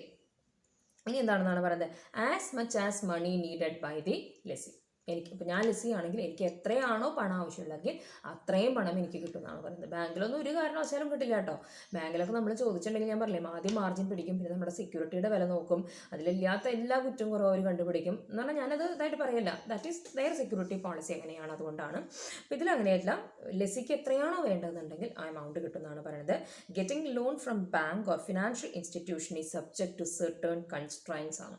ബാങ്കിൽ നിന്നൊക്കെ ലോൺ എടുക്കുകയാണെങ്കിൽ ഒരുപാട് കൺസ്ട്രെയിൻസ്, ഒരുപാട് തടസ്സങ്ങൾ, അതൊക്കെ കഴിഞ്ഞതിന് ശേഷമാണ് നമുക്ക് എന്ത് കിട്ടാൻ, ലോൺ കിട്ടുക എന്ന് പറയുന്നത്. But in the case of lease അറേഞ്ച്മെൻറ്റിൽ എങ്ങനെയാണ്, only sky is the limit എന്നാണ് പറയുന്നത്. നമ്മൾ ആകാശമാണ് അതിർ വരുമ്പോൾ എന്ന് പറഞ്ഞാൽ നമുക്കറിയാം അതിരുകളില്ല എന്നാണ് പറയുന്നത്. Sky is the limit for finance as far as growing and expanding company is concern. ഒരു ഗ്രോയിങ് ആൻഡ് എക്സ്പാൻഡിങ് കമ്പനിയാണ് ഈ ഒരു ഇങ്ങനെയുള്ള ലീസിങ്ങിലേക്ക് വരുന്നതെങ്കിൽ അവരെ സംബന്ധിച്ച് അവരെത്രയാണോ ചോദിക്കുന്നതെങ്കിൽ അത് കൊടുക്കും. കാരണം ഇതിൻ്റെ ഓണർഷിപ്പ് അവരുടെ കയ്യിലുണ്ട്. ഇത് ലീസ് റെൻ്റലായിട്ട് അവർ എന്ത് ചെയ്തോളും അല്ലേ, പിടിച്ചെടുത്ത് കൊണ്ടുകൂട്ടാം. അങ്ങനെയുള്ള കാര്യങ്ങളൊക്കെ ലീസിങ്ങിലുണ്ടായിരിക്കും. അപ്പോൾ അതാണ് അതിൻ്റെ ഒരു അഡ്വാൻറ്റേജ്. എത്രയാണോ ചോദിക്കുന്നത് അത്ര തന്നെ കിട്ടുന്നു. ഈ 3 പോയിന്റും ക്ലിയർ ആയില്ലേ? ഓക്കെ, നെക്സ്റ്റ് പറയുന്നത് എന്താണ്, ടൈലർ മെയ്ഡ് സ്കീംസ് അവൈലബിൾ. ഇപ്പോൾ ഓൾറെഡി ഐ ഹാവ് ഡിസ്കസ്ഡ് അല്ലെങ്കിൽ I have told you what is Taylor made. അതായത് കസ്റ്റമറിൻ്റെ, അതായത് ഇവിടെയാണെങ്കിൽ ലെസിയുടെ നീഡ് അനുസരിച്ച് അറേഞ്ച് ചെയ്തിട്ടുള്ള അല്ലെങ്കിൽ ആ രീതിയിൽ രൂപപ്പെടുത്തിയിട്ടുള്ള സ്കീംസ് ലീസിലുണ്ടെന്നാണ് പറയുന്നത്. Lease rental package can be tailor made to suit the needs of the lessee to match with his cash flows. അപ്പോൾ നമുക്ക് വേണമെന്നുണ്ടെങ്കിൽ ബലൂൺ ലീസിങ്ങിലേക്ക് പോകാം, ഫ്രണ്ട് ലോഡ് ലീസിങ്ങിലേക്ക് പോകാം, ബാക്ക് ലോഡ് ലീസിങ്ങിലേക്ക് പോകാം. എങ്ങനെയാണെന്നെങ്കിൽ അതായത് ഇപ്പം ഞാൻ ലെസി ആണെന്നുണ്ടെങ്കിൽ അഗൈൻ ഞാൻ ലെസി ആണെങ്കിൽ എൻ്റെ ക്യാഷ് ഫ്ലോ, അതായത് എനിക്ക് ക്യാഷ് ഇൻഫ്ലോ കിട്ടുമ്പോഴല്ലേ, ഇത് ക്യാഷ് ഫ്ലോ 2 തരം ഉണ്ടാവാം. ഒന്ന് ഇൻഫ്ലോ ഉണ്ടായിരിക്കും, ഔട്ട്ഫ്ലോ ഉണ്ടായിരിക്കും. എനിക്ക് ഇൻഫ്ലോ കിട്ടിയാലേ എനിക്ക് ലീസ് റെൻറ്റിൽ കൊടുക്കാനായിട്ട് സാധിക്കുള്ളൂ. അപ്പോൾ എൻ്റെ ഇൻഫ്ലോ എങ്ങനെയാണെന്ന് അനുസരിച്ച് ആ തരത്തിലുള്ള സ്കീംസുകൾ ലീസിങ്ങിൽ നമുക്ക് അവൈലബിൾ ആണെന്നാണ് പറയുന്നത്. ആൻഡ് ഇവിടെ പറഞ്ഞിട്ടുണ്ട് it can be front loaded or back loaded. അത് നമ്മൾ നോക്കുക, തുടക്കത്തിൽ നമുക്ക് പൈസ കിട്ടാൻ സാധ്യത ഉണ്ടെങ്കിൽ അങ്ങനെയാണെങ്കിൽ ഫ്രണ്ട് ലോഡിലേക്ക് പോകാണ് നല്ലത്. അല്ലെങ്കിൽ അവസാനത്തെ പീരീഡിലാണ് നമുക്ക് പൈസ കിട്ടാൻ എവിടെയാണ് നമ്മൾ എക്സ്പെക്ട് ചെയ്യുന്നതെങ്കിൽ നമുക്ക് എന്തിലേക്ക് പോകാം, we can go for ബാക്ക്ലോഡിലേക്ക് പോകാനായിട്ട് സാധിക്കും. Even a holiday for lease rental is possible എന്നാണ് പറയുന്നത്. വേണമെങ്കിൽ നമുക്കൊരു എന്താ പറയുക, ഒരു ഹോളിഡേ നിങ്ങൾക്ക് കുറച്ച് കാലത്തേക്ക് തരാൻ പറ്റില്ല കേട്ടോ, ഈ ഒരു പീരീഡ് കഴിഞ്ഞിട്ട് തരാം എന്നുള്ള രീതി, ഒരു അവധിയെന്നാണ് ഹോളിഡേ, അങ്ങനെയുള്ള ടൈപ്പ് ഓഫ് ലീസും നമുക്ക് ഉണ്ടെന്നാണ് പറയുന്നത്. അപ്പോൾ അതാണ് ലെസീനെ സംബന്ധിച്ചിട്ടുള്ള നെക്സ്റ്റ് ഒരു അഡ്വാൻറ്റേജ്. പിന്നെ പറയുന്നത് ടാക്സ് പ്ലാനിങ് ഈസ് പോസിബിൾ. ലെസിക്ക് ഒരു കൃത്യമായിട്ട് ടാക്സ് പ്ലാനിങ് നടത്താനായിട്ട് ഹെൽപ്പ് ചെയ്യേണ്ടതെന്നാണ് പറയുന്നത്. കാരണം ഇത്രയേ ഉള്ളൂ, മനസ്സിലാക്കുക. ഈ ലീസ് റെൻ്റൽ എന്ന് പറയുന്നത് ഒരു എക്സ്പെൻസ് ആയിട്ട് കൺസിഡർ ചെയ്യും കേട്ടോ. ഞാനതിൽ വായിക്കില്ല, എനിക്ക് പറഞ്ഞു തരണത്. അതായത് ലീസ് റെൻറ്റ് നമ്മൾ പി&എൽ അക്കൗണ്ട് എവിടെ എഴുതാറ്, വെറും റെൻറ്റ് പി&എൽ അക്കൗണ്ടിൽ ഡെബിറ്റ് സൈഡിൽ എഴുതും അല്ലേ. അപ്പോൾ അതേപോലെ തന്നെ ഈ ലീസ് റെൻ്റൽ എന്ന് പറഞ്ഞിട്ട് നമുക്ക് പി&എൽ അക്കൗണ്ട് പ്രിപ്പയർ ചെയ്യുമ്പോൾ ടു ലീസ് റെൻ്റൽ എന്ന് പറഞ്ഞുകൊണ്ട് നമ്മളൊരു എക്സ്പെൻസ് ആക്കി നമുക്ക് കാണിക്കാം. അപ്പോൾ നമുക്ക് കിട്ടുന്ന ലാഭം, പ്രോഫിറ്റ് എങ്ങനെയായിരിക്കും, ഈ എക്സ്പെൻസും കൂടി, അതായത് ഒരു 20,000 പ്രോഫിറ്റ് ഉണ്ടെന്ന് സപ്പോസ് ചെയ്യാം. For example 20,000, suppose that company has 20,000 profit ഉണ്ടെന്ന് വിചാരിക്കാം. അപ്പോൾ അതിൽ നമ്മൾ ലീസ് റെൻറ്റിലും കൂടി ഉൾപ്പെടുത്താണ്. ടു ലീസ് റെൻറ്റ് എന്ന് പറഞ്ഞിട്ട് എഴുതി അതിനകത്ത് ഒരു 6,000 കുറച്ചൊന്ന് വിചാരിക്കാം. 20,000 6,000 പോയിട്ടുണ്ടെങ്കിൽ ബാക്കി എത്രയാണ്, 14,000 അവിടെ എന്തുള്ളൂ, പ്രോഫിറ്റ് ആയിട്ടുള്ളൂ. അപ്പോൾ നമ്മൾ എന്ത് ചെയ്യും, ആ 14,000 നമ്മൾ ടാക്സ് കൊടുത്താൽ മതി. അല്ലെങ്കിൽ എന്ത് ചെയ്യണമായിരുന്നു, 20,000 ടാക്സ് കൊടുക്കണം, കൂടുതൽ ടാക്സ് കൊടുക്കേണ്ടി വന്നേനെ. ഇതങ്ങനെയല്ല, നമുക്ക് ആ എക്സ്പെൻസും കൂടി കുറച്ച് ബാക്കി വരുന്ന എമൗണ്ടിൽ നമ്മൾ എന്ത് ചെയ്താൽ മതി, ടാക്സ് കൊടുത്താൽ മതി. കണ്ടോ, അപ്പോൾ ടാക്സ് പ്ലാനിങ് നടത്താം. കാരണം it is shown as an expense in the P and L account. അപ്പോൾ ലെസിയെ സംബന്ധിച്ച് ഈ ഒരു കുറവ് കാണിച്ചുകൊണ്ട് ഒരു ടാക്സ് കുറച്ച് കൊടുക്കാനുള്ള ഒരു സൗകര്യം എന്തിനുണ്ടെന്നാണ് പറയുന്നത്, ലീസിലുണ്ട്. And it can be considered as one of its advantage. Okay, പിന്നെ എന്താണെന്നാണ് പറയുന്നത്, lease financing is an insurance against out of date technology. Okay, lease financing is an insurance എന്ന് പറഞ്ഞാൽ പരിരക്ഷയാണ്. എതിരെയായിട്ടാണ് against out of date technology എന്നാണ്. Out of date എന്ന് പറഞ്ഞാൽ പഴയത് അല്ലേ. അതായത് if the lessee feels that the asset is outdated he can hand over the existing one. ആർക്ക് തിരിച്ചു കൊടുക്കാം, അതൊരു പുതിയ മെഷീനറി വന്നു, അപ്പോൾ തൻ്റെ കയ്യിലിരിക്കും. ഇപ്പോൾ ആലോചിക്കാം കേട്ടോ, അപ്പോൾ ഞാൻ സ്വന്തമായിട്ട് വാങ്ങിച്ചു എന്ന് വിചാരിക്കും ഒരു അസറ്റ്. ആ അസറ്റ് വാങ്ങിയിട്ട് ഒരു മെഷീൻ വാങ്ങി, ഞാൻ സ്വന്തമായിട്ട് പൈസ ഇറക്കി വാങ്ങിയതാണ്. ആ മെഷീൻ്റെ എന്ത് ചെയ്തു, ആ മെഷീൻ ഔട്ട് ഓഫ് ഡേറ്റ് ആയി. ഇപ്പോൾ നമ്മൾ ഉപയോഗിക്കുന്ന ടെക്നോളജി ഈ മെഷീനിൽ യൂസ് ചെയ്യാനായിട്ട് സാധിക്കില്ല എങ്കിൽ എനിക്ക് എന്ത് ചെയ്യണം, എനിക്കത് വിൽക്കാനുള്ള ആളെ കണ്ടുപിടിക്കണം. പിന്നെ അതിൻ്റെ ടേംസ് ആൻഡ് കണ്ടീഷൻസിലെത്തണം. അപ്പോൾ വാങ്ങിക്കുന്ന ആൾ ചില പിന്മാറിപ്പോകാം, എനിക്ക് വിചാരിച്ച വില കിട്ടിയില്ല എന്ന് വരാം. അങ്ങനെയുള്ള ഒരുപാട് നൂലാമാലകളുണ്ട് അല്ലേ. ലീസിങ്ങിൽ അങ്ങനെയൊന്നുമില്ല. ഏതെങ്കിലും ഒരു മെഷീൻ ഔട്ട് ഓഫ് ഡേറ്റ് ആയി എന്ന് തോന്നുകയാണെങ്കിൽ ഈ മെഷീൻ വിൽക്കുന്ന ആളെയൊക്കെ തേടി പിടിക്കണം. ആർക്ക് കൊണ്ട് ഏൽപ്പിച്ചാൽ മതി, ലെസർക്ക് കൊണ്ട് ഏൽപ്പിക്കാം. ഇനി എനിക്ക് ഈ മെഷീൻ വേണ്ട, എനിക്ക് ആവശ്യമില്ല, കാരണം ഇത് ഔട്ട് ഓഫ് ഡേറ്റഡ് ആണ്, അതുകൊണ്ട് എനിക്ക് ഈ ഒരു അഗ്രിമെൻറ്റ് ക്യാൻസൽ ചെയ്യണം എന്ന രീതിയിലേക്ക് പോകാം. അതാണ് ലെസിയെ സംബന്ധിച്ച് പറയുന്നത്. If the lessee feels that the asset is outdated he can hand over the same to the ലെസർക്ക് കൊണ്ടുപോയിട്ട് അങ്ങോട്ട് ഹാൻഡ് ഓവർ ചെയ്ത് കൊടുത്താൽ മതി എന്നാണ് പറയുന്നത്. And obtain another one with the updated technology. ഇത് എന്ത് ചെയ്യാം, അപ്പോൾ ലെസറുടെ കയ്യിൽ തന്നെ അപ്ഡേറ്റ് ചെയ്തിട്ടുള്ള ടെക്നോളജിയുള്ള മെഷീൻ ഉണ്ടെങ്കിൽ അവിടെ തന്നെ വാങ്ങിക്കാം, അല്ലെങ്കിൽ വേറെ ലെസറിൻ്റെ അടുത്ത് പോയിട്ട് ഒരു ലീസ് അഗ്രിമെൻറ്റ് പ്രകാരം വേറെ മെഷീനറിയിലേക്ക് പോകും. കണ്ടോ, അപ്പോൾ അതാണ് ലീസിങ്ങിൻ്റെ ഒരു വലിയൊരു ബെനിഫിറ്റ് എന്ന് പറയുന്നത്. അത് ഏറ്റവും കൂടുതൽ ഓപ്പറേറ്റിംഗ് ലീസ് ആണെങ്കിലാണ് ഈ ടൈപ്പ് ഓഫ് ഈ ഒരു insurance against out of dated technology നമ്മളത് മനസ്സിലാക്കി വെച്ചാൽ. അതായത് ഒരു മെഷീൻ പഴയതായി കഴിഞ്ഞാൽ ഒരു ടെൻഷനും ലെസിക്ക് വേണ്ട, ലെസർക്ക് തിരിച്ചേൽപ്പിച്ച് that is he can relax. എന്നിട്ട് പുതിയത് ലീസിന് എടുക്കണമെങ്കിൽ പുതിയത് ലീസിന് എടുക്കാം. പിന്നെ എന്താണെന്ന് പറയുന്നത്, it act as A hedge against inflation. Hedge എന്ന് പറഞ്ഞാൽ എന്താണ്, അതായത് ഫിനാൻഷ്യൽ ലോസിൽ നിന്ന് നമ്മളെ പ്രൊട്ടക്റ്റ് ചെയ്യാം. അതായത് ഫിനാൻഷ്യൽ ലോസിൽ നിന്ന് ഒരാളെ പ്രൊട്ടക്റ്റ് ചെയ്യാനും എന്ത് സഹായം, പണപ്പെരുപ്പത്തിൽ നിന്ന് ഒരാളെ നിന്ന് പ്രൊട്ടക്റ്റ് ചെയ്യാനായിട്ട് പണപ്പെരുപ്പം, ഇൻഫ്ലേഷനിൽ നിന്ന് ഉണ്ടാകുന്ന ഫിനാൻഷ്യൽ ലോസ് പ്രൊട്ടക്റ്റ് ചെയ്യാനും ലീസിങ് ഹെൽപ്പ് ചെയ്യേണ്ടതെന്നാണ് പറയുന്നത്. കാരണം പറയുന്നത് ഇങ്ങനെയാണ്, അതായത് നമ്മുടെ ലെസി എന്താ ചെയ്യണേ, അത് രണ്ട് പേര്, ലെസറും ലെസിയും. ലെസർ എന്ത് ചെയ്യും, ഇപ്പോൾ ഒരു അസറ്റ്, ഏതെങ്കിലും ഒരു അസറ്റ് എടുക്കുകയാണെങ്കിൽ ഒരു അസറ്റ് ഇപ്പോൾ ഫോർ എക്സാമ്പിൾ ഒരു കാർ അല്ലേ, അസറ്റാണ് അല്ലേ, ആ കാർ വാങ്ങിക്കാനായിട്ട് ലെസർ ആണെന്നുണ്ടെങ്കിൽ ലെസർ എന്ത് ചെയ്യണം, ലെസറിൻ്റെ കയ്യിൽ അപ്പം തന്നെയുള്ള പൈസ എടുത്തിട്ട് എന്ത് ചെയ്യണം, ആ കാർ ഡീലർക്ക് കൊടുത്തിട്ട് കാർ വാങ്ങിക്കുന്നു. ലെസി എന്താ ചെയ്യണത്, ഈ സാധനം ഉപയോഗിക്കുന്നു, പിന്നീടാണ് ഇതിൻ്റെ ഇൻസ്റ്റാൾമെൻറ്റുകളായിട്ട് അല്ലെങ്കിൽ ഇതിൻ്റെ ലീസ് റെൻറ്റുകളായിട്ട് കൊടുത്തു പോരുന്നത്. അപ്പോൾ അതാണ് പറയുന്നത്, the lessee pays for today's equipment, ഇന്ന് അവർ യൂസ് ചെയ്യുന്ന എക്യുപ്മെൻറ്റിന് ഇൻ ടുമാറോസ് കറൻസി. അതായത് ആലോചിക്കുക, ഉപയോഗിച്ച് കഴിഞ്ഞതിന് ശേഷമാണ് എന്ത് ചെയ്യുന്നത്, ലെസി ആ പേയ്മെൻറ്റ് കൊടുക്കുന്നത്. അതാണ് പറയുന്നത് today's equipment for tomorrow's currency എന്നാണ് പറയുന്നത്. അല്ല sorry, for today's equipment in today's currency ചെയ്യുന്നത്. അതേസമയം എന്താണെന്നാണ് പറയുന്നത്, ലെസർ അങ്ങനെയല്ല. അതായത് ഔട്ട്റൈറ്റ് ഒരു ബയറാണെന്നുണ്ടെങ്കിൽ, ഇപ്പോൾ ഞാനൊരു ബയറാണെന്നുണ്ടെങ്കിൽ ഞാൻ എൻ്റെ കയ്യിലിരിക്കുന്ന റെഡി ക്യാഷ് എടുത്തിട്ടാണ് ഞാൻ എന്ത് ചെയ്യണത്, പേയ്മെൻറ്റ് കൊടുക്കുക. അതായത് I am dealing in today's currency. അല്ലേ? ക്ലിയർ ആവുന്നുണ്ടോ? ഞാൻ ഡീൽ ചെയ്യണത് ടുഡേയ്സ് കറൻസിയിലാണ്, ലെസി ഡീൽ ചെയ്യണത് ടുമാറോസ് കറൻസിയിലാണ്. പിന്നീട് മതി പേയ്മെൻറ്റ്, അപ്പം തന്നെ പേയ്മെൻറ്റ് നടത്തുന്നില്ല എന്നാണ് പറയുന്നത്. അതിൻ്റെ ഒരു ഗുണം എന്ന് വെച്ചിട്ടുണ്ടെങ്കിൽ ഈ മണിയുടെ വാല്യൂ എന്ത് ചെയ്ത് മാറുകയാണ്? പാസേജ് ഓഫ് ടൈം, കാലം നമ്മൾ പഠിക്കുന്നത് മണി വാല്യൂ എപ്പോഴും എന്താണെന്നാണ് പറയുന്നത്? ഇൻക്രീസിങ് ആണോ? അല്ല. Money value day by day it is a downward ട്രെൻഡിലേക്കാണ് മണി വാല്യൂ പോകുക എന്ന് പറയുന്നത്. അപ്പോൾ money value always get reduced with passage of time. അപ്പോൾ അങ്ങനെയുള്ള സമയത്ത് ഉണ്ടാകുന്ന അല്ലെങ്കിൽ ഇൻഫ്ലേഷൻ എഗെയിൻസ്റ്റ് ആയിട്ട് അവനവനുണ്ടാക്കുന്ന ഫിനാൻഷ്യൽ ലോസിൽ നിന്ന് പ്രൊട്ടക്റ്റ് ചെയ്യാനും ഏത് ഹെൽപ്പ് ചെയ്യുന്നുണ്ട്? ലെസീനെ ലീസിങ് ഹെൽപ്പ് ചെയ്യുന്നുണ്ട്. ക്ലിയർ? നെക്സ്റ്റ് പറയുന്നത് എന്താണ്? It project a rosy balance sheet. Rosy balance നല്ല ഭംഗിയുള്ള, എന്നാൽ റോസി എന്നുള്ളത് തന്നെ, അതായത് വലിയ കുഴപ്പങ്ങളൊന്നുമില്ല, അധികം ലൈബിലിറ്റീസ് ഒന്നും കാണിക്കാതെ തന്നെ ഒരു നല്ലൊരു ബാലൻസ് ഷീറ്റ് പ്രിപ്പയർ ചെയ്യാനായിട്ട് സാധിക്കും. അതായത് നമ്മൾ ഈ ലീസിന് വാങ്ങിയ അസറ്റ് ഉണ്ടാവുമല്ലോ, അതൊരിക്കലും നമുക്ക് അസറ്റ് സൈഡിൽ ദാറ്റ് ഈസ് എന്ത് ചെയ്യേണ്ടതെന്നാണ് പറയുന്നത്? ബാലൻസ് ഷീറ്റിൽ കാണിക്കേണ്ടത്. മനസ്സിലാക്കിയ അസറ്റാണ് നമ്മൾ ഉപയോഗിക്കുന്നുണ്ടെങ്കിൽ സാധാരണ എല്ലാ അസറ്റ്സും എവിടെ കാണിക്കണം? ബാലൻസ് ഷീറ്റിൽ കാണിക്കണം, അല്ലേ? പക്ഷേ എന്താ പറയണത്? Lease assets do not form part of the balance sheet എന്നാണ് പറയുന്നത്. അതൊരു അസറ്റായിട്ടും കാണിക്കേണ്ട, ഒരു ലയബിലിറ്റി ആയിട്ടും കാണിക്കേണ്ട. അതായത് ബാലൻസ് ഷീറ്റിൽ അതിനെക്കുറിച്ചിട്ട് ഒന്നും പ്രതിപാദിക്കില്ല. അപ്പോൾ നമുക്കൊരു അപ്പോൾ നമുക്ക് ആ അസറ്റ് ഉണ്ടെന്നുമില്ല, ആ അസറ്റിന് തിരിച്ചു കൊടുക്കാനുള്ള പൈസ ഒരു ലയബിലിറ്റി ആയിട്ട്, ഒരു ബാധ്യതയായിട്ട് നമുക്ക് കാണിക്കുകയും വേണ്ട. അപ്പോൾ ആ രീതിയിൽ നല്ലൊരു ബാലൻസ് ഷീറ്റ് എന്ത് ചെയ്യാം? നമുക്ക് കൊടുക്കാനായിട്ട് സാധിക്കും. അതൊരു ഓഫ് ബാലൻസ് ഷീറ്റ് ആയിട്ടാണ് ഈ ലീസിങ് എന്ന് പറയുന്നത്. മനസ്സിലാക്കി വെക്കുക. അതായത് ബാലൻസ് ഷീറ്റിൽ കാണിക്കാത്ത ഐറ്റം, അത്രേ ഉള്ളൂ, അങ്ങനെ ഒരു ഐറ്റം ആണ് എന്നാണ് പറയുന്നത്. അതുകൊണ്ട് തന്നെ lessee can project a rosy balance sheet. അപ്പോൾ അധികം അസറ്റ്സുകൾ, അധികം അസറ്റ്സ് ഒന്നുമില്ല, അധികം ലയബിലിറ്റീസ് ഒന്നും ഇല്ലാത്ത നല്ലൊരു ബാലൻസ് ഷീറ്റ് ലെസിക്ക് പ്രിപ്പയർ ചെയ്യാനായിട്ട് സാധിക്കും. ഓക്കെ, നെക്സ്റ്റ് പറയുന്നതാണെന്നാണ് പറയുന്നത് അവോയ്ഡ്സ് റെസ്ട്രിക്റ്റീവ് കൺവെനൻസ്. ആൻഡ് കൺവെനൻ്റ് എന്ന് പറഞ്ഞിട്ടുണ്ടെങ്കിൽ എഗ്രിമെൻ്റ് എന്നുള്ള മീനിങ് ആണ് കേട്ടോ. അത് എന്ത് ചെയ്യുന്നുണ്ടെന്നാണ് പറയുന്നത്? ഒരുപാട് റെസ്ട്രിക്ഷൻസ് ഒക്കെയുള്ള എഗ്രിമെൻറ്റുകൾ ഇല്ലാതാക്കാനായിട്ട് ലെസിയെ സംബന്ധിച്ച് ലീസിങ് ഹെൽപ്പ് ചെയ്യുന്നുണ്ട്. അവോയ്ഡ്സ് റെസ്ട്രിക്റ്റീവ് കൺവെനൻസ് എന്ന് പറഞ്ഞാൽ എഗ്രിമെൻറ്റ് എന്നുള്ള മീനിങ് അവിടെ എഴുതി വയ്ക്കാം. അതായത് നമ്മളൊരു ഫിനാൻഷ്യൽ ഇൻസ്റ്റിറ്റ്യൂഷനിലൊക്കെ ലോൺ എടുക്കാൻ പോവുകയാണെന്നുണ്ടെങ്കിൽ ഒരുപാട് കണ്ടീഷൻസ്, ടേംസ് ആൻഡ് കണ്ടീഷൻസ് എന്ന് പറഞ്ഞാൽ അത്രമാത്രം ഒരുപാട് കാര്യങ്ങൾ അതിലുണ്ടായിരിക്കും. അതായത് convertibility clause, right to appoint nominee directors, കുറേ ട്രാൻസ്ഫർ ഓഫ് ഷെയർ, അങ്ങനെയുള്ള ഒരുപാട് നൂലാമാലകൾ നമ്മൾ പറയില്ലേ, അങ്ങനെ ഒരുപാട് കാര്യങ്ങൾ ഉണ്ടായിരിക്കും എന്നാണ് പറയുന്നത്. പക്ഷേ ലീസിങ് കമ്പനീസിന് അങ്ങനെയുള്ള ഒരുപാട് ഹഡിൽസുകളൊന്നുമില്ല. ലീസിങ് കമ്പനിയെ സംബന്ധിച്ച് അത് സാധാ ഒരു ഫിനാൻഷ്യൽ ഇൻസ്റ്റിറ്റ്യൂഷൻ അങ്ങനെ ഡീൽ ചെയ്യുന്ന ബാങ്കൊക്കെ ഡീൽ ചെയ്യുന്ന കമ്പനികൾ പോലെ അത്രമാത്രം റെസ്ട്രിക്ഷൻസുകളൊന്നും, അല്ലെങ്കിൽ ഒരുപാട് എഗ്രിമെൻറ്റ് റെസ്ട്രിക്ഷൻസ് ഒന്നും ഇല്ലാത്ത കമ്പനിയാണ് ഇതെന്ന് പറയുന്നത് ലീസിങ് കമ്പനി. അതുകൊണ്ട് തന്നെ ലെസിക്ക് എന്ത് ചെയ്യാം? വലിയ കോംപ്ലിക്കേഷൻസ് ഒന്നും കൂടാതെ തന്നെ അവിടുന്ന് ലീസ് അറേഞ്ച് ചെയ്യാനായിട്ട്, അല്ലെങ്കിൽ ലീസ് ഫിനാൻസ് അറേഞ്ച് ചെയ്യാനായിട്ട് ഹെൽപ്പ് ചെയ്യുന്നു.